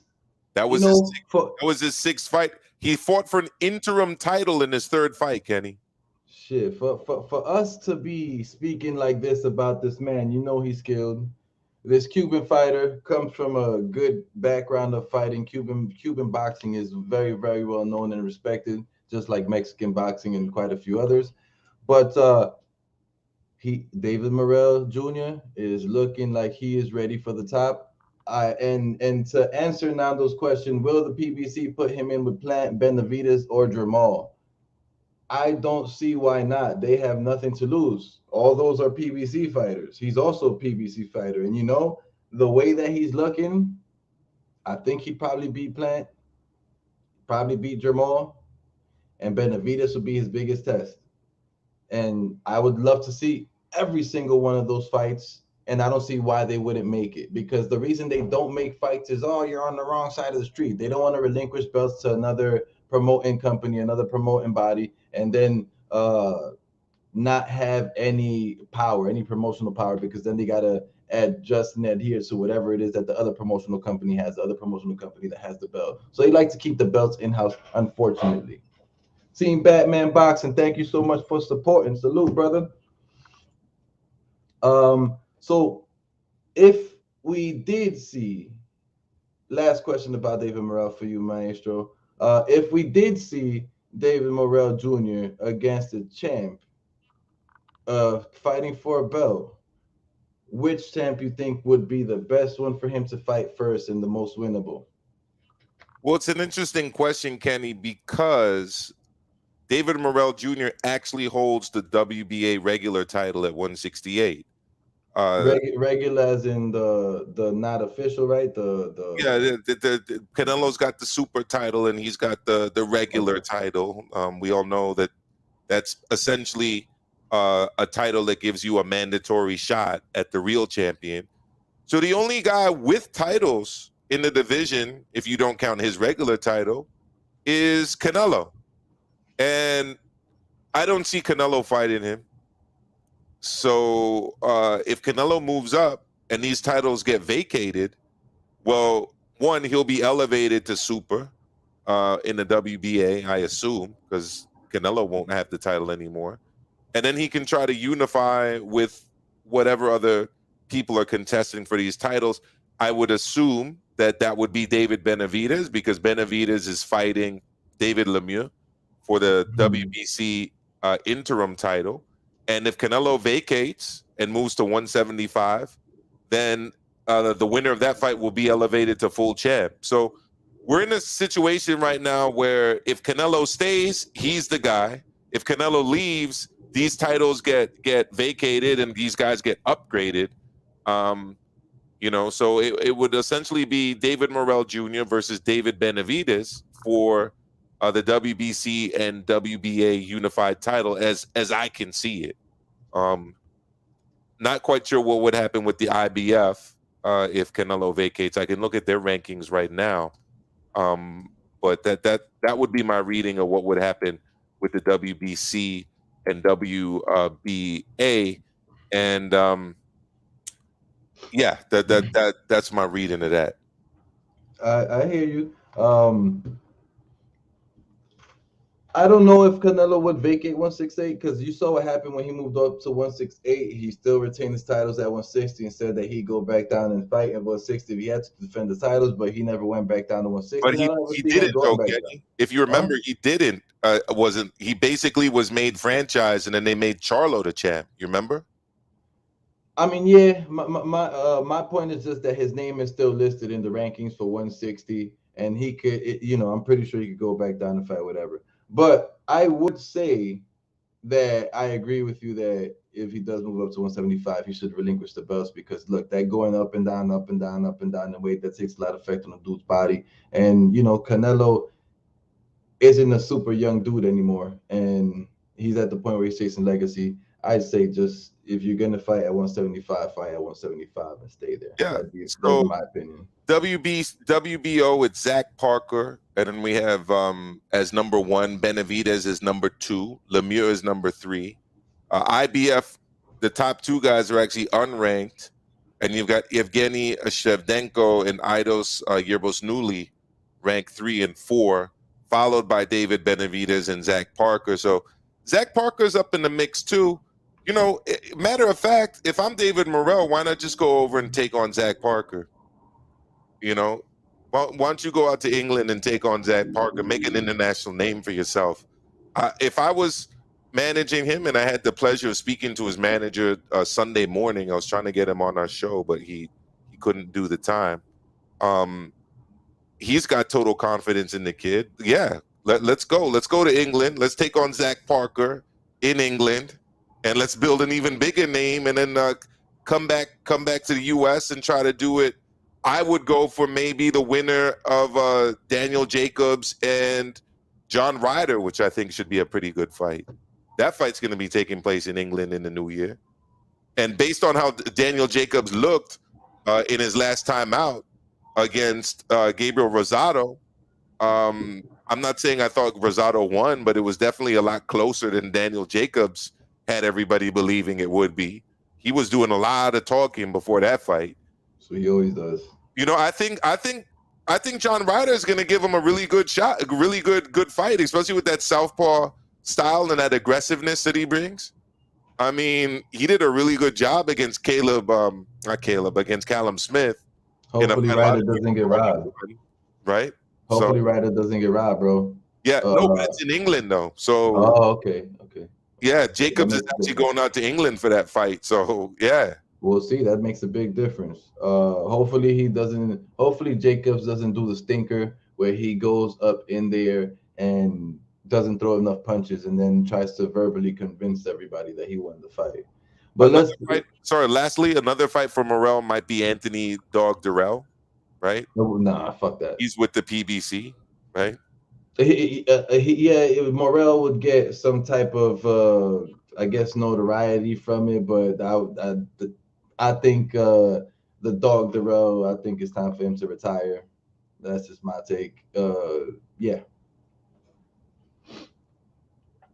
So, David Morell Jr., a beast of a young Cuban fighter that we see having a great future at the 168-pound weight class. Moving on from David Morell Jr., we have what may be the most vicious knockout of the year that nobody expected. A guy's not even a boxer. You know, he started boxing late. We all know who I'm talking about. The most hated guy in boxing, Jake Paul. Bro, his performance was so boring in the beginning. I was really having a hard time watching it. I do see that he definitely got the mentality of a boxer down packed, and I do see the tactic that he was trying to employ the entire fight, but he's very inaccurate. He gets very tired and sloppy and doesn't look good in there. He did land that savage knockout punch, which I 100% respect. Look, it was right on the money. If you saw the sweat that came off of Woodley's head looked like water vapor. You know, it was a savage punch. Could have been KO of the year, alongside with Gabe Rosado, and I forgot the guy he fought, the body puncher. Beck the Bully. Yeah, Beck the Bully. Yeah, those two are up there for knockouts of the year. Jake Paul did his thing, not in boxing, but in like boxing skill and boxing ability. He's definitely improved from his last fight. He's shown he's improved mentally and slightly physically. It took him slightly, just a little longer this time to get super tired and start breathing hard, but he still landed the knockout punch. And when he didn't land the knockout punch, he psyched Woodley out to the body. Woodley thought he was going to swing to the body, and if you see the replay, Woodley goes and puts the arm down. When he puts the arm down, that punch lands, and it's a bye-bye for my guy. It's a wrap. My questions for you, Maestro. Yeah. Does his knockout gain him respect as a guy who's trying to come up in boxing? Well, is Jake Paul somebody to start watching and paying attention to from now moving forward with his first 5 fights down, as we know his first 5 fights? I mean, I could answer that question in 2 ways, bro. Like, one, there's the should, and then there's the will. People who have decided that, you know, there's this boxing hardcore head membership association, and, you know, they put their cards in their back pockets and carry it around everywhere, have decided that being part of that club means that you have to shit on Jake Paul. Being part of that club means that he's not a real boxer. This is an embarrassment. This is ruining boxing. I don't subscribe to that, so I guess I'm getting my card revoked. I look at it a little bit differently. I look at it as a guy who's a novice fighter, who's doing exactly what the management of Conor Benn did with Conor Benn. Exactly what the management of, actually, I wouldn't even say exactly what. Tommy Fury faced guys with totally upside down records with 3-digit losses in their columns. And he's a real quote unquote boxer. Look at Floyd. I mean, we did it on Mano a Mano, right? I mean, I put up Floyd's records. He was fighting guys with upside down records in his first 10 fights, you know? So people got to stop acting like prospects or guys that are starting their pro careers aren't matched softly at the start of their careers, because they are, right? They are matched soft. And to be fair, I think Tyron Woodley is a much more difficult challenge than anybody on Tommy Fury's record. The guy that Tommy Fury last beat, he went the distance with in a 4-round fight. The guy was 0-1 in boxing and had like a pretty mediocre record in MMA where he was fighting at like 155 pounds. But Tommy Fury's a real boxer. Okay. I don't really understand that. So is he somebody that you should watch as a boxing fan? Not necessarily, because he's still a prospect fighter. He's not even close to contender status or anything else. But what he is doing, and he's doing this quite smartly, is he's putting Amanda Serrano on his undercards. He's putting real fighters on his undercards, to where it's like, well, if you're not watching, it's pretty obvious that you hate him, because, you know, how could you call yourself a boxing fan and not want to see Regis Prograis fight? How could you be a boxing fan and not want to see Amanda Serrano fight? So add to your point, allow me to interject really quick. Yeah, go for it. He also always throws the curveball into his fight cards, which is the unexpected one, and it always brings the regular general public to watch his fights. He throws in the curveball of throwing in like a basketball player versus a football player. Guess what? If you're a boxing fan, you don't give a shit about that. But if you're an NBA fan, you're gonna go watch the Ron Williams fight Frank Gore, the football player. If you're a football player, a football fan, you're gonna go watch that fight for Frank Gore. It's the publicity behind it. The guy's a fucking genius. And I'm sorry. I don't believe. Well, Maestro, the NBA fan is just gonna turn off the TV after that fight's done. No, he's not. No, he's not. See, what you just said is exactly what the guy's doing. He puts up a fight like Williams versus Gore, right? He follows that fight with the Serrano fight. So if you want to watch the Jake Paul fight, you actually have to watch the female fight, because he sandwiched it between the celebrity fight and his fight. How is that not benefiting Amanda Serrano? She's getting paid big bank. Bro, she was making between $30,000 and $40,000 before she signed with Jake Paul. That's what she made when she fought in San Juan, Puerto Rico on NBC Sports. Now she's fighting for $250. Somebody's got to explain to me how this is quote unquote bad for boxing, because I'm just not getting it. Now she's buying houses and cars, which she wasn't buying before. She's posting pictures with her new vehicle, all thanks to Paul management and whatever she says. You know, that's boxing media. Look, he took the fight on 2 weeks' notice. Welcome to the development of a boxing prospect. They bring in these challengers. They fly them out from Argentina. You never heard of these dudes. They show up in England. They get sparked out against some up-and-coming guy. Look at the way they've been matching Campbell Haddon. Is he getting matched harder than Jake Paul? Ricky Haddon's son? The answer is no. Look at Nico Ali Walsh. Yeah, well, is Tyron Woodley worse than the guy that Nico Ali Walsh just beat I don't think he is. The he hasn't been boxing, but he's been fighting his whole life. And guess what? In MMA, you do throw your hands. Your punches may and your defense may be from different angles, but you do throw them hands. Look, it's better than a guy who has 100 losses. I do want to see him fight a quote unquote real boxer. Yes. And I have the name for you already. I mean, I was talking about the guy. He fought on the undercard of Browne versus Beterbiev. I'm talking about the guy that won the NABO cruiserweight title, Pellerin. You should just fight that dude.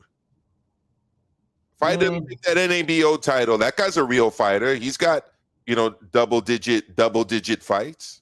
I'd rather see him do the match that I'm seeing Samster put up in there against Yildirim, because although Yildirim is nobody, he is a boxer. Yildirim is too advanced for him. He'll get beat by Yildirim. But that's exactly it. That's why Samster's saying that, because if he beats Yildirim, then nobody can be like, oh, he's not a legitimate boxer. Okay, but time out, Kenny, and Samster as well. How many guys other than a David Morell Jr. or a Lomachenko or a Rigondeaux or an Usyk or someone like that is taking on guys that have fought for world titles before they've got into 10 fights? No, you're right. That doesn't exactly nobody matches a prospect up against a Yildirim this early in his career. See, people who say stuff like that, what they really are saying is, I want to see Jake Paul lose. Yeah. That's what they're saying, because he will lose to Avni Yildirim. Avni Yildirim has fought for world titles. Avni Yildirim is a very experienced fighter who was an amateur at the European level when he fought for Turkey as an amateur, or fought in Turkey as an amateur. This isn't a guy that you match up a prospect with. Not unless it's Lomachenko, Usyk, David Morell Jr., or Rigondeaux, someone like that who's coming to the sport with a tremendous amateur background, which Jake Paul isn't, by the way. Look, why don't you know what I want to do, Kenny? I'm gonna bring up somebody, and I'm using him as an example. This is a fighter that I actually really like and who I think was brought up really well. But I want people to stop acting like this doesn't happen in boxing. Kenny, I'm hoping you can let me share my screen over here. I don't know how I would do that. I'm doing it right now. You're going to see it at the bottom of your page. Oh, yeah, definitely. All right. So I'm big on Boots Ennis. Anyone who's heard me talk about Boots knows that I think he's the next big thing as a welterweight. Okay. I've been arguing with people like Sutter Kane. Shout out to Sutter Kane, who thinks that Conor Benn is going to KO him. I don't agree with that. But let's look at Boots' record, right? When he was coming up. Pro debut, he fought a guy that was 1-9. Second fight, he fought a guy that was 0-1. Zoom in ever so slightly. Sorry. So go ahead. Zoom in ever so slightly. Okay, let me zoom in. Because it's hard to read the numbers on the screen. Let's go. There we go. Hopefully that's better. Yes, it's great. So I'll go to the first pro debut. He fought a guy that was 1-9. Second fight, he fought a guy that was 0-1. Third fight, 0-4. Fourth fight, 3-12. Fifth fight, 1-3. Sixth fight, 2-4. Are you getting my picture? I mean, continue going. 7th, 8th. Look, 1, 2, 3, 4, 5, 6, 7, 8. We're at Marcus Beckford is 8. We've got 9, 10, 11. In his 12th fight, he fought Wilfredo Acuna, who was 16-20. That was his following one. Okay, look at Robert Hill. Oh my God! Fight. In his 13th fight, Robert Hill 3-32. 3-32 in his 13th fight. Okay, 15th fight, Kenny. He fought a guy that was 3-18. Guys, stop acting like Jake Paul invented this and that somehow he's ruining boxing because of what he's doing. Prospects have always been brought up like this. If you're not going to admit that, okay, if you're not gonna admit that, you're just not being real. Like, I just showed you that Boots Ennis in his 15th fight, 1-5, fought a guy that was 3-18. And it continues going. Look at fight 16, 23 wins and 14 losses. That's all craziness. That's all craziness. And we'll continue seeing the He hate turns towards the Jake corner Paul. at around his 16th, no, it's 16, 17. No, No, no. 18. He turns the corner at around his 20th fight. He turns the Mhm. corner where he fights this guy, Armando Alvarez. But 15th fight, he fought a guy that was 15th fight, he fought a guy, Lionel Jimenez, or Jimenez, I should say, 3-18. Come on, guys. Let's not act as if Jake Paul invented this. I'm sorry, but Tyron Woodley is no worse than Lionel Jimenez. He's just not. Jake Paul does what he's supposed to be doing. He talks to. This is a response to Samster. That's it, kid. You can unshare my screen now. Gotcha. That's the response to Samster. To this comment here. Jake Paul does what he's supposed to do. He's trash talking. He's clickbaiting. He's getting people to go follow and read the shit that he's saying. He's making himself relevant by trash talking, and that's what he's supposed to be doing.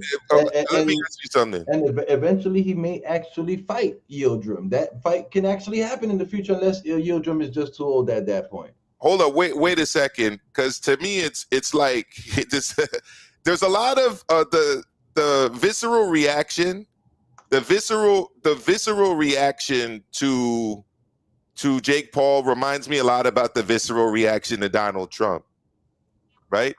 Oh, Maestro, he's racist. Yeah, he's racist. Oh, Maestro, he's a bigot. He's a bigot. Oh, Maestro, he's anti-immigrant. Yeah, he's totally anti-immigrant. And by the way, I don't like Donald Trump. I think he's disgusting, and he's not a person who I would ever vote for or support in any way. But let's not act as if bigotry, racism, and anti-immigrant sentiments in U.S. politics were invented by Donald Trump. Let's not act like there haven't been people in the other party who are equally all of those things. Sexist, misogynist. Come on now. It's the same with Jake Paul. Are we literally going to say that Jake Paul invented trash talk as a prospect in boxing? Nope. It started when Jake Paul turned pro? Or is it? Go ahead, Ken. Sorry. It's one of the greatest types of publicity that exists. Bad publicity is even better than good publicity. It really is. It gets your name out there. People rather talk shit than big people up. This is a fact of life. This is a fact of life. People do never want to shout out, oh, this person did great. Oh, this job was good. Oh, this person fought great. Oh, that was a great KO. Oh, that could be KO of the year. No. People rather shed light on the negative. And that ties in directly with the comment that Maestro was saying about Donald Trump and the bad publicity that he used on Twitter, and how Donald Trump became a fucking Twitter sensation while he was a president with every fucking thing that he was doing.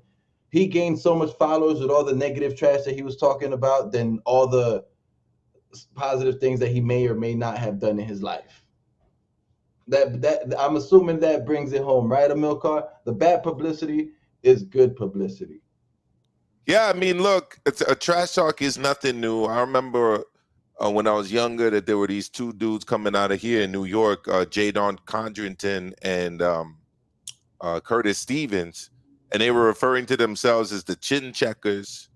And they both eventually ended up getting their chins checked multiple times, actually. But even before they turned pro, these guys were talking about beating world champions and all kind of stuff. This is nothing new, so I get it. He wasn't an amateur. He's just started his pro career. He's talking a big game. People are hating because he didn't earn his pay-per-view status. People want to watch him and they pay to do it. And that's really all it is. He entered the game with notoriety. And honestly, there's a reason why other celebrities have not been able to do what Jake Paul is doing. And you know what the reason is, Kenny? They don't got the followers, don't got the money, don't got the skill, don't got the heart. I was just about to say, because it's fucking hard. Ask Tyron Williams, an elite athlete coming out of the NBA. I mean, after half a round of boxing, this dude was spent. They actually started out looking pretty good, Williams and Gore. but by round 2, I mean, they were totally exhausted and fatigued and couldn't really fight properly anymore. There's a reason other celebrities have not done what Jake Paul's doing in terms of pursuing boxing, because it's one of the most difficult things that you can do, pursue boxing. He just happens to be someone who, quite frankly, is a good natural athlete. You can tell that. He said he was injured in this fight, which I kind of believe, but I want to go back and watch it before I make a full assessment of that. He said the reason he didn't look as good in the first few rounds of the fight was because he was fighting injured. I don't really know, but that's what he said. But he got a brutal knockout. He memed his opponent, but to people's point, I would like to see him fight someone who's got a few fights and who's got a winning record in boxing. I agree. To close out the Jake Paul section, so we could start moving on to our last 2 topics. Just to close out Jake Paul topic, boxing fans should be super happy at what Jake Paul is doing. Instead of being so upset with him, he's showing the general public that all these MMA guys that everybody loves will get beat up by a boxer any day, and that's like he's like an amateur boxer. So you guys should be clapping it up for Jake Paul. The hardcore boxing fans should be clapping it up for Jake Paul, because he's showing all these MMA dudes, including Dana White, any boxer will knock your ass out. So stop the MMA boxing talk. McGregor, you stay over there, and everybody else stay over there, and leave boxing the fuck alone, because you guys cannot compete on this level. I agree. That was actually the main reason I actually started. I said to myself very early on, I'm like, I'm not going to get on this hate train. Like, it's very easy to participate in groupthink and very easy to say, oh, I'm a hardcore head. I've been watching boxing for over 30 years. And this is disgraceful. He's making a mockery. Look at these YouTubers. I said, wait a second. Let's think about that before we jump on that train. And I never jumped on the train. And one of the principal reasons I didn't, honestly, is because he was trolling the hell out of MMA fans that think that they're guys, and MMA athletes who think that they can, I'm bored with MMA now. Let me just go knock out some boxers. He's showing that that's not going to happen. And he also has showed, that the economics, and for me, it's not about pocket watching. It's about labor economics. It's about labor economics and understanding pay and remuneration and, worker rights. The fact is, the UFC is violating its fighters as it relates to their surplus value and the fact that the profits are being kept by the UFC to the tune of 82%. They're underpaying these guys. And what he's exposing is the fact that Woodley has made more in one fight than he did his entire career with the UFC, definitely in 2 fights with Jake Paul. And he's paying Amanda Serrano more than, you got people with belts in the UFC that don't make as much as she's making fighting on his undercards. Main eventers. So it's another reason. And I'm gonna leave it at that one, bro. But let me let you close it out, Kenny. All right. I want everybody to hit the like button, hit the subscribe button, share this video with people that that love the sport. Support my brother Kenny T. Somos los hermanos causando pánico. All right, we are part of HCP, and Kenny, thanks for having me on, fam. My brother, thank you for coming on. Make sure you guys follow Maestro A Boxing, and also your other channel, the Politics channel. Shout that one out as well, so people can go follow you as well. Pro Smoke by Maestro A. I'm gonna go live tonight with Joe Habib. Got some interesting things to talk about.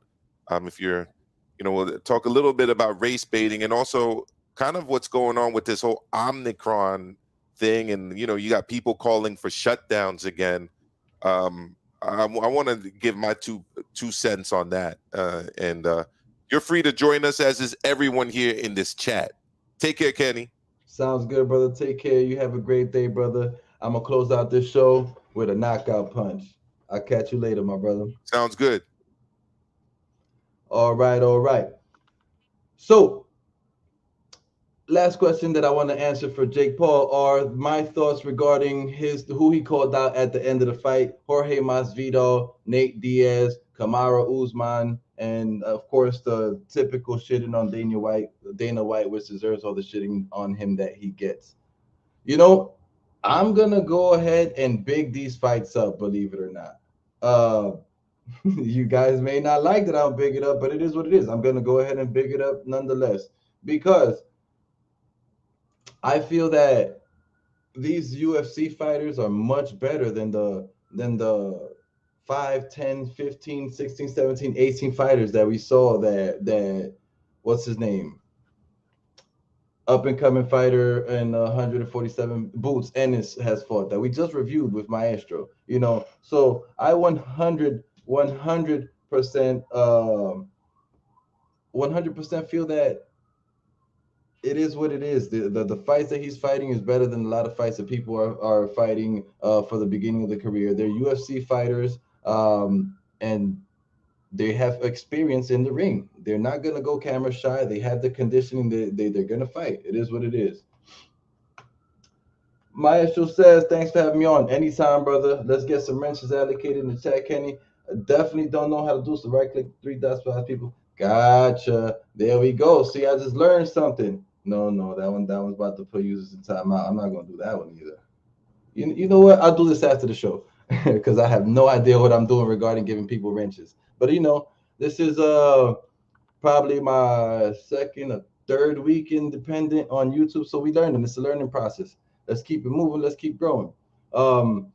So yes, I do think Jorge Masvidal, Nate Diaz, or Kamaru Usman will be great matchups for Jake Paul. The guy's trying to get his feet wet. He doesn't have an amateur background. It makes sense what he's doing, as you saw previously. It makes 100% sense what he's doing. Maestro, email me the link to your channel and your show, and I'll put that on the chat, and I'll do the wrenches afterwards because I don't 100% know how to do that. So on that undercard of Jake Paul, we got Amanda Serrano and Miriam Gutierrez. And I actually think that this was a great competitive fight while it was competitive.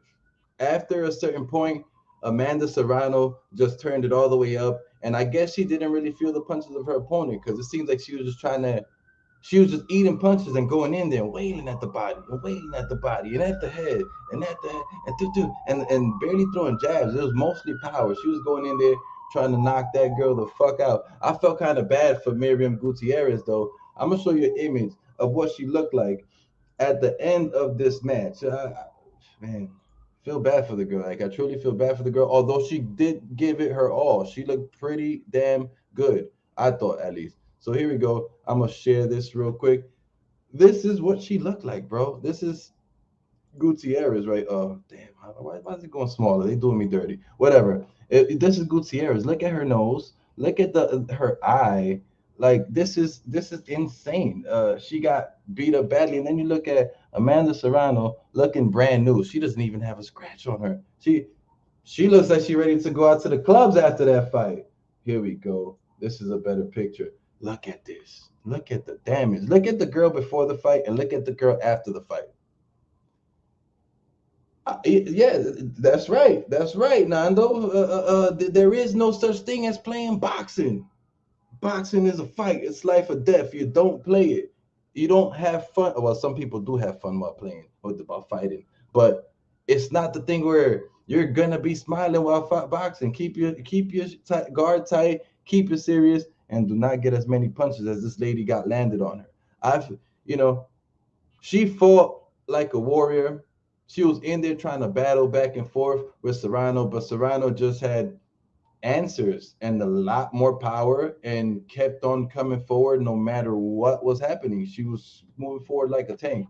I don't know if that style of fighting of Amanda Serrano is going to fare too well against a lot of other opposition that that she could potentially face as a Maestro was saying, Katie Taylor, that come forward aggressive type of style could work, but it also cannot work. Let's see if the power affects Katie Taylor or not. It's styles make matchups, and I do think that she should employ a little bit more defense and defensive tactics. But I got nothing really negative to say about Amanda Serrano. I think she looked great. I think she did great. I'm happy that she's winning a lot of money.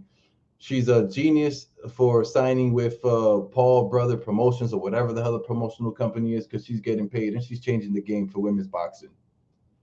And she also brings some type of actual like notoriety, like shows you like bring some type of notoriety to Jake Paul. Shows you what he's doing is real. You know what I'm saying? It's not just MMA fighters and clown shit. Like there's some type of real boxing something going on there. Let's see.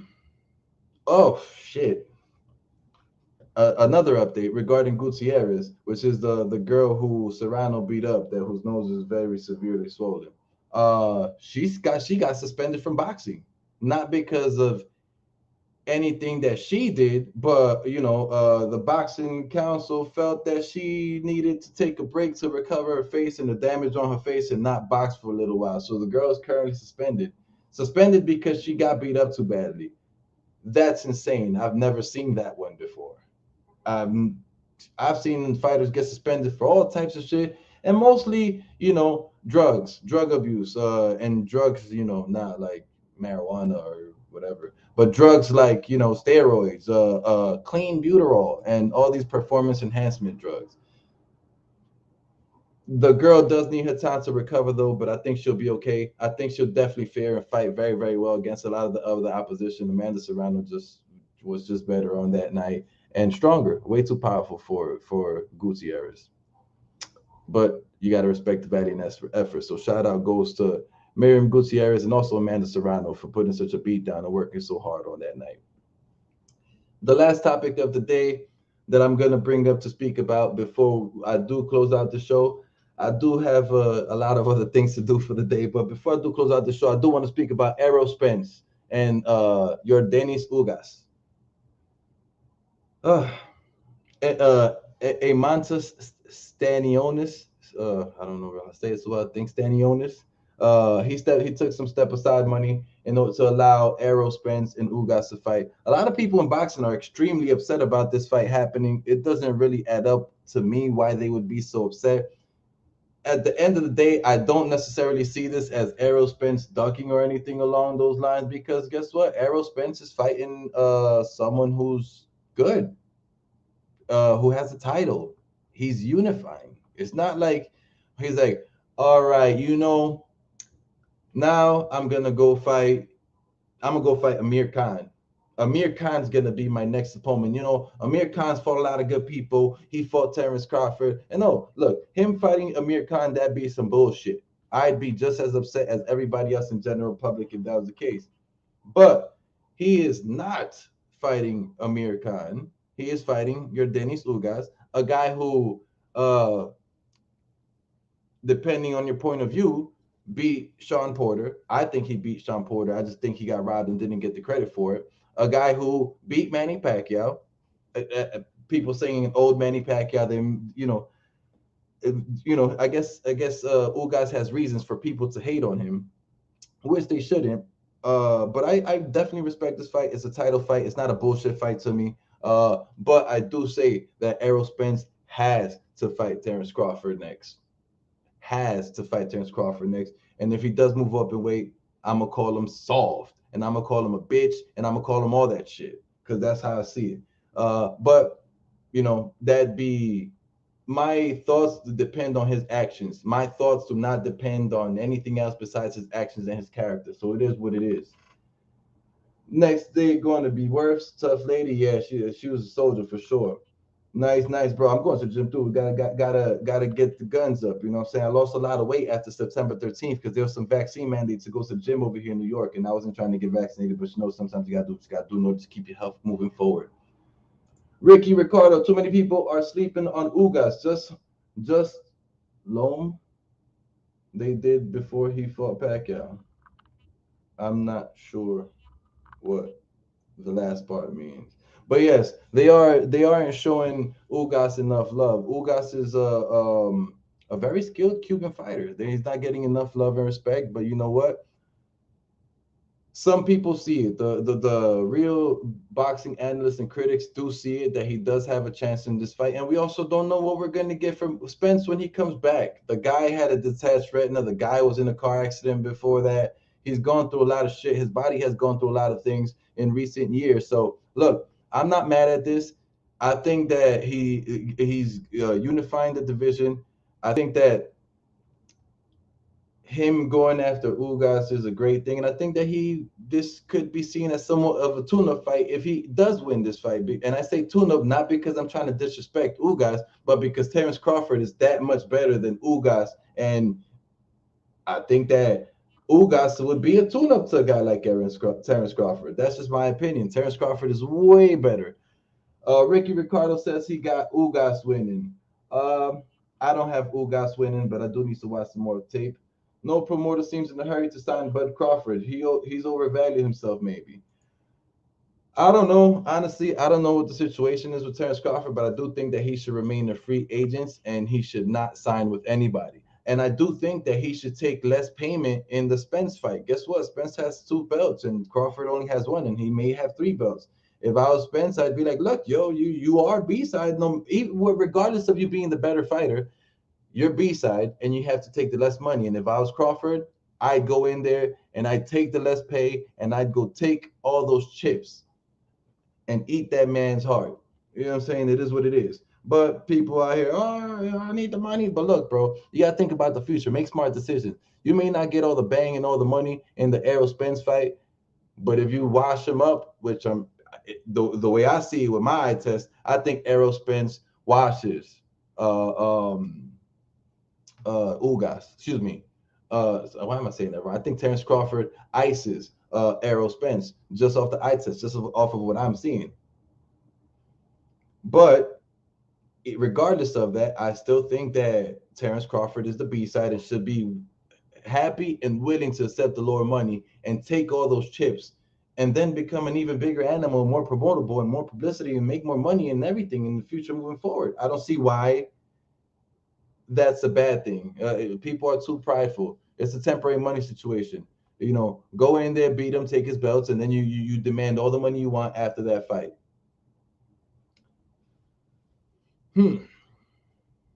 Some people hate the fight. Some people love it. Some people are accepting the fight because it's a unification. Those are lots of different point of views on how people are viewing the situation. As I said already, I think that this is a great fight, and I'm not mad at it. You have a lot of people that aren't going to support the fight or watch the pay-per-view because they feel like Spence is ducking Crawford and they don't want to see anything but Spence and Crawford. And I understand that point of view too.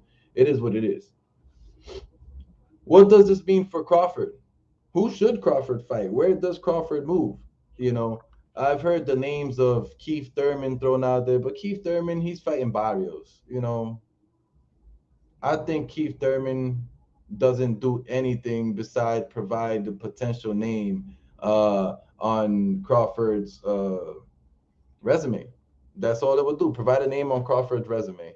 And maybe he should fight Keith Thurman, but I think Keith Thurman fighting Barrios, so I think that's a soft move. Is a 1,000% a tune-up fight, and I just wouldn't give Keith Thurman a shot if I was Terrence Crawford. I don't really see any risk for Terrence Crawford in that fight because I think Terrence Crawford convincingly wins that fight, if not knocks Keith Thurman out.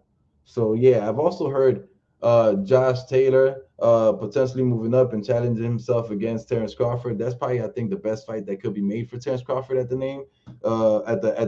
moment, because Terrence Crawford came up from 140-pound division. He unified it, and he was undisputed. Josh Taylor is at 140. He's currently undisputed. He's trying to move up and challenge himself against the previous guy who's undisputed. I think that's the biggest fight, the biggest money-making fight, the biggest outward publicity type of fight that Terrence Crawford could make. And I think that that's a great fight. Both guys would drastically challenge each other, and it could that actually is a pay-per-view, not like that Charles Martin whatever bullshit that we have coming up. I think January 1st. Fight of the year, first fight of the year, Charles Martin versus Ortiz. We don't care about that, whatever. I'm gonna watch it. Am I gonna pay? I don't know. We're gonna see. I won't talk about that on camera online. But yes, I have also heard that Crawford should fight Boots or fight his mandatory or Virgil Ortiz. Cool, great. Terrence Crawford will beat up on Boots. Terrence Crawford will beat up on Virgil Ortiz. I don't want to see that yet. Let me see Boots fight some more people that actually have a name that means something. Let me see Virgil Ortiz. Let me see a little more skill from him. The guy gets hit way too much and he comes forward so aggressively. He's good, but I think Terrence Crawford destroys him as well.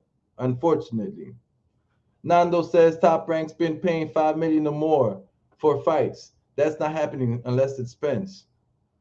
It's damn sure not happening. But then again, Crawford is a free agent now. He's not with Top Rank anymore. Although supposedly Bob Arum is still trying to reach out and see if he can make the fight with Errol Spence.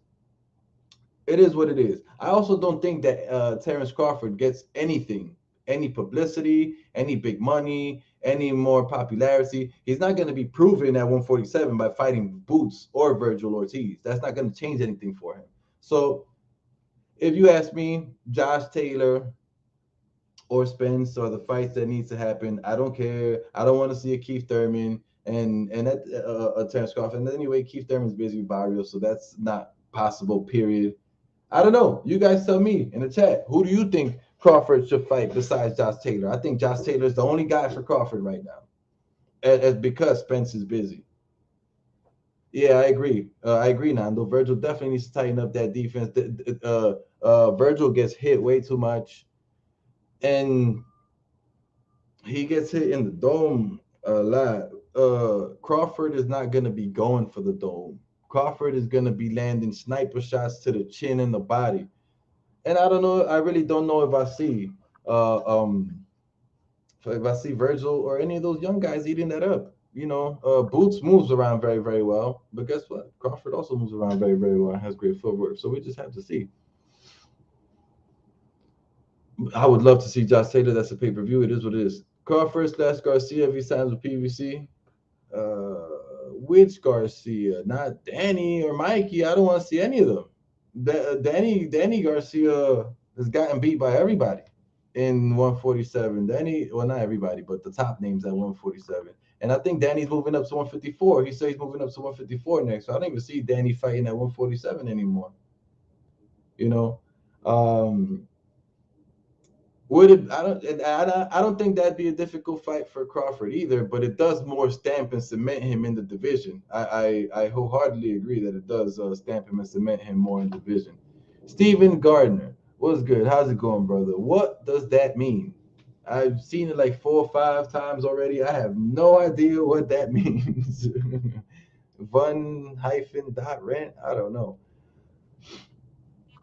Stamster says, Kenny, good show. You should consider going live a little later in the day. Thank you so much, Samster. I will be doing different shows on different days. I have this show at this time to not interfere or to not interfere with other shows that we have going on, other shows that I also support, other shows for HCP. So, just try to keep it in line and respect. But no, definitely, I will have different days where I will stream later. I'm trying to have different streams throughout different times of the day on different days, so I get different crowds in different situations. 2 o'clock. I'm gonna try to keep this stream, the no cap boxing recap at 2 o'clock. I've been trying to see if I can start doing a live on Saturdays, but it's been very difficult these last couple Saturdays with the way that business, not business, with the way that holidays has been. Shopping for my niece, nephew, all my family members. It's just been a little stressful. Work has had me stressed too. But I will stream at other times. And thank you for the support, Samster, for sure. Appreciate you. There's not too many decent options for stay busy fights for Crawford. I agree. And the shit is that I think he does need to stay busy. He's getting older. He can't just sit there on the sidelines and wait for Spence. Supposedly there was talk about Crawford potentially going up to 154. Shit, that'd be nice. But honestly, I'd like to see him unify the division and become undisputed before doing that. And I think he is the guy that can do it if Spence stops doing what seems to be ducking. And the last question before I end the show, one more time, please like and subscribe to the channel. Like the video if you like what you're seeing. Hit the bell notification icon so that you get notified when I do go online. And yeah, follow Twitter if you'd like to, social media, Instagram. I appreciate you, and I appreciate everybody watching and all the support that I'm getting. After Ugas, will Errol Spence finally fight Crawford? Sigh. I don't know. I hope so. I pray. I wish. I hope that this fight happens. I think that Errol Spence has been cornered at this point. I think he's been cornered, and if he doesn't, it's a shame on him. If he moves up to 154, it's a damn shame on him. Being though that everybody's saying this, I think it's inevitable for Spence to fight Crawford next. If he doesn't, look, you're gonna hear me talk all the shit in the world. You're gonna hear me get super negative on the guy, and disrespect him as who he is in a way, because people think me saying somebody soft or one of their actions was soft is disrespecting them. I don't think that's disrespecting them. I think it's calling it how I see it. You call a spade a spade. Looks like a duck, walks like a duck, quacks like a duck. It's a motherfucking duck.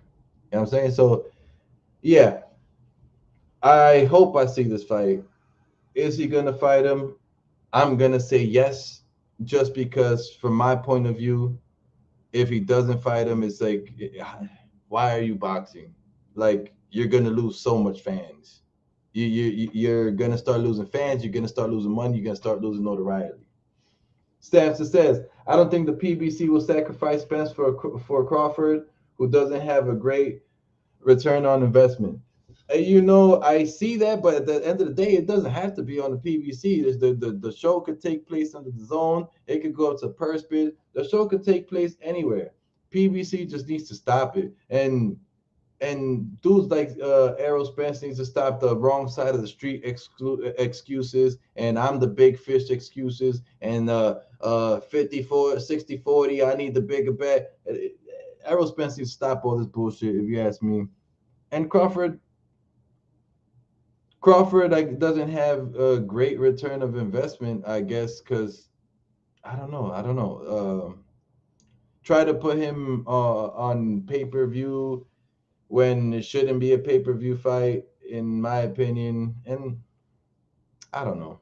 I don't know. I think that the guy, his viewership and it'll only grow. And I think that if people see him knocking out Errol Spence, which is a big possibility, the money that he can make for the remainder of his career is large and is great. And I wish the guy the best. I feel bad for Terrence Crawford. Terrence Crawford is the actual definition of a boogeyman. Everybody's avoiding him, and unfortunately, that's going to be the case for a while. But with all of that said, we have reached the ending, and I thank you all for spending 2 hours and change with me. Thank you so much for tuning in. Thank you so much for joining me in the chat, having a conversation with me. Thank you so much for supporting the show. Support HCP, support Maestro I, support D Style, Calix Boxing, Chicano Prophet, Nando Llamas, Boxing Republic, and all the other great YouTube minds, YouTubers, and all the other great commentators that exist out here. It's a lot of real ones. It's a lot of bullshit people. So, support and follow the real ones. Hope everybody has a Merry Christmas and has a good night. I will be seeing you all most likely. I'm gonna try this Saturday, but it's the day after Christmas, so it may be very, very difficult. So I'm gonna try to see you this Saturday. If not, I'll see you Monday, mano a mano, and Wednesday for No Cap Boxing Recap. Mano a mano, 8 p.m. No Cap Boxing Recap is gonna regularly happen at 2 o'clock every Wednesday. That is the scheduled time. Pardon the police sirens. They're not here to get me. I promise. I'm a good dude. A lot of shit always going down in New York, and you already know how it is. Last question I'm asking before I get out of here: how does a Crawford versus Canelo go? Oh, that's an impossible fight. That'll never happen. Canelo's too big at this point. Canelo's never going back down the weight. 154 would be the smallest weight class that they'll be able to fight. I don't see Crawford ever going up to 160. 154 is the highest I ever see Crawford going to, and I don't ever see that fight happening. And it's hard, you know. Styles make fights. It's hard to judge what I think would happen in that scenario, in that situation. But with that being said, you guys all have a Merry Christmas if you celebrate Christmas, or Happy Holidays, or whatever other holiday you celebrate. I shall see you before the New Year. So yeah, you all have an amazing evening. Take care. Thank you so much for supporting me. Like, subscribe, share the content, and I will see you all next time on Knocked Out by Kenny No Cap Boxing Recap. Time for me to go, y'all. Peace.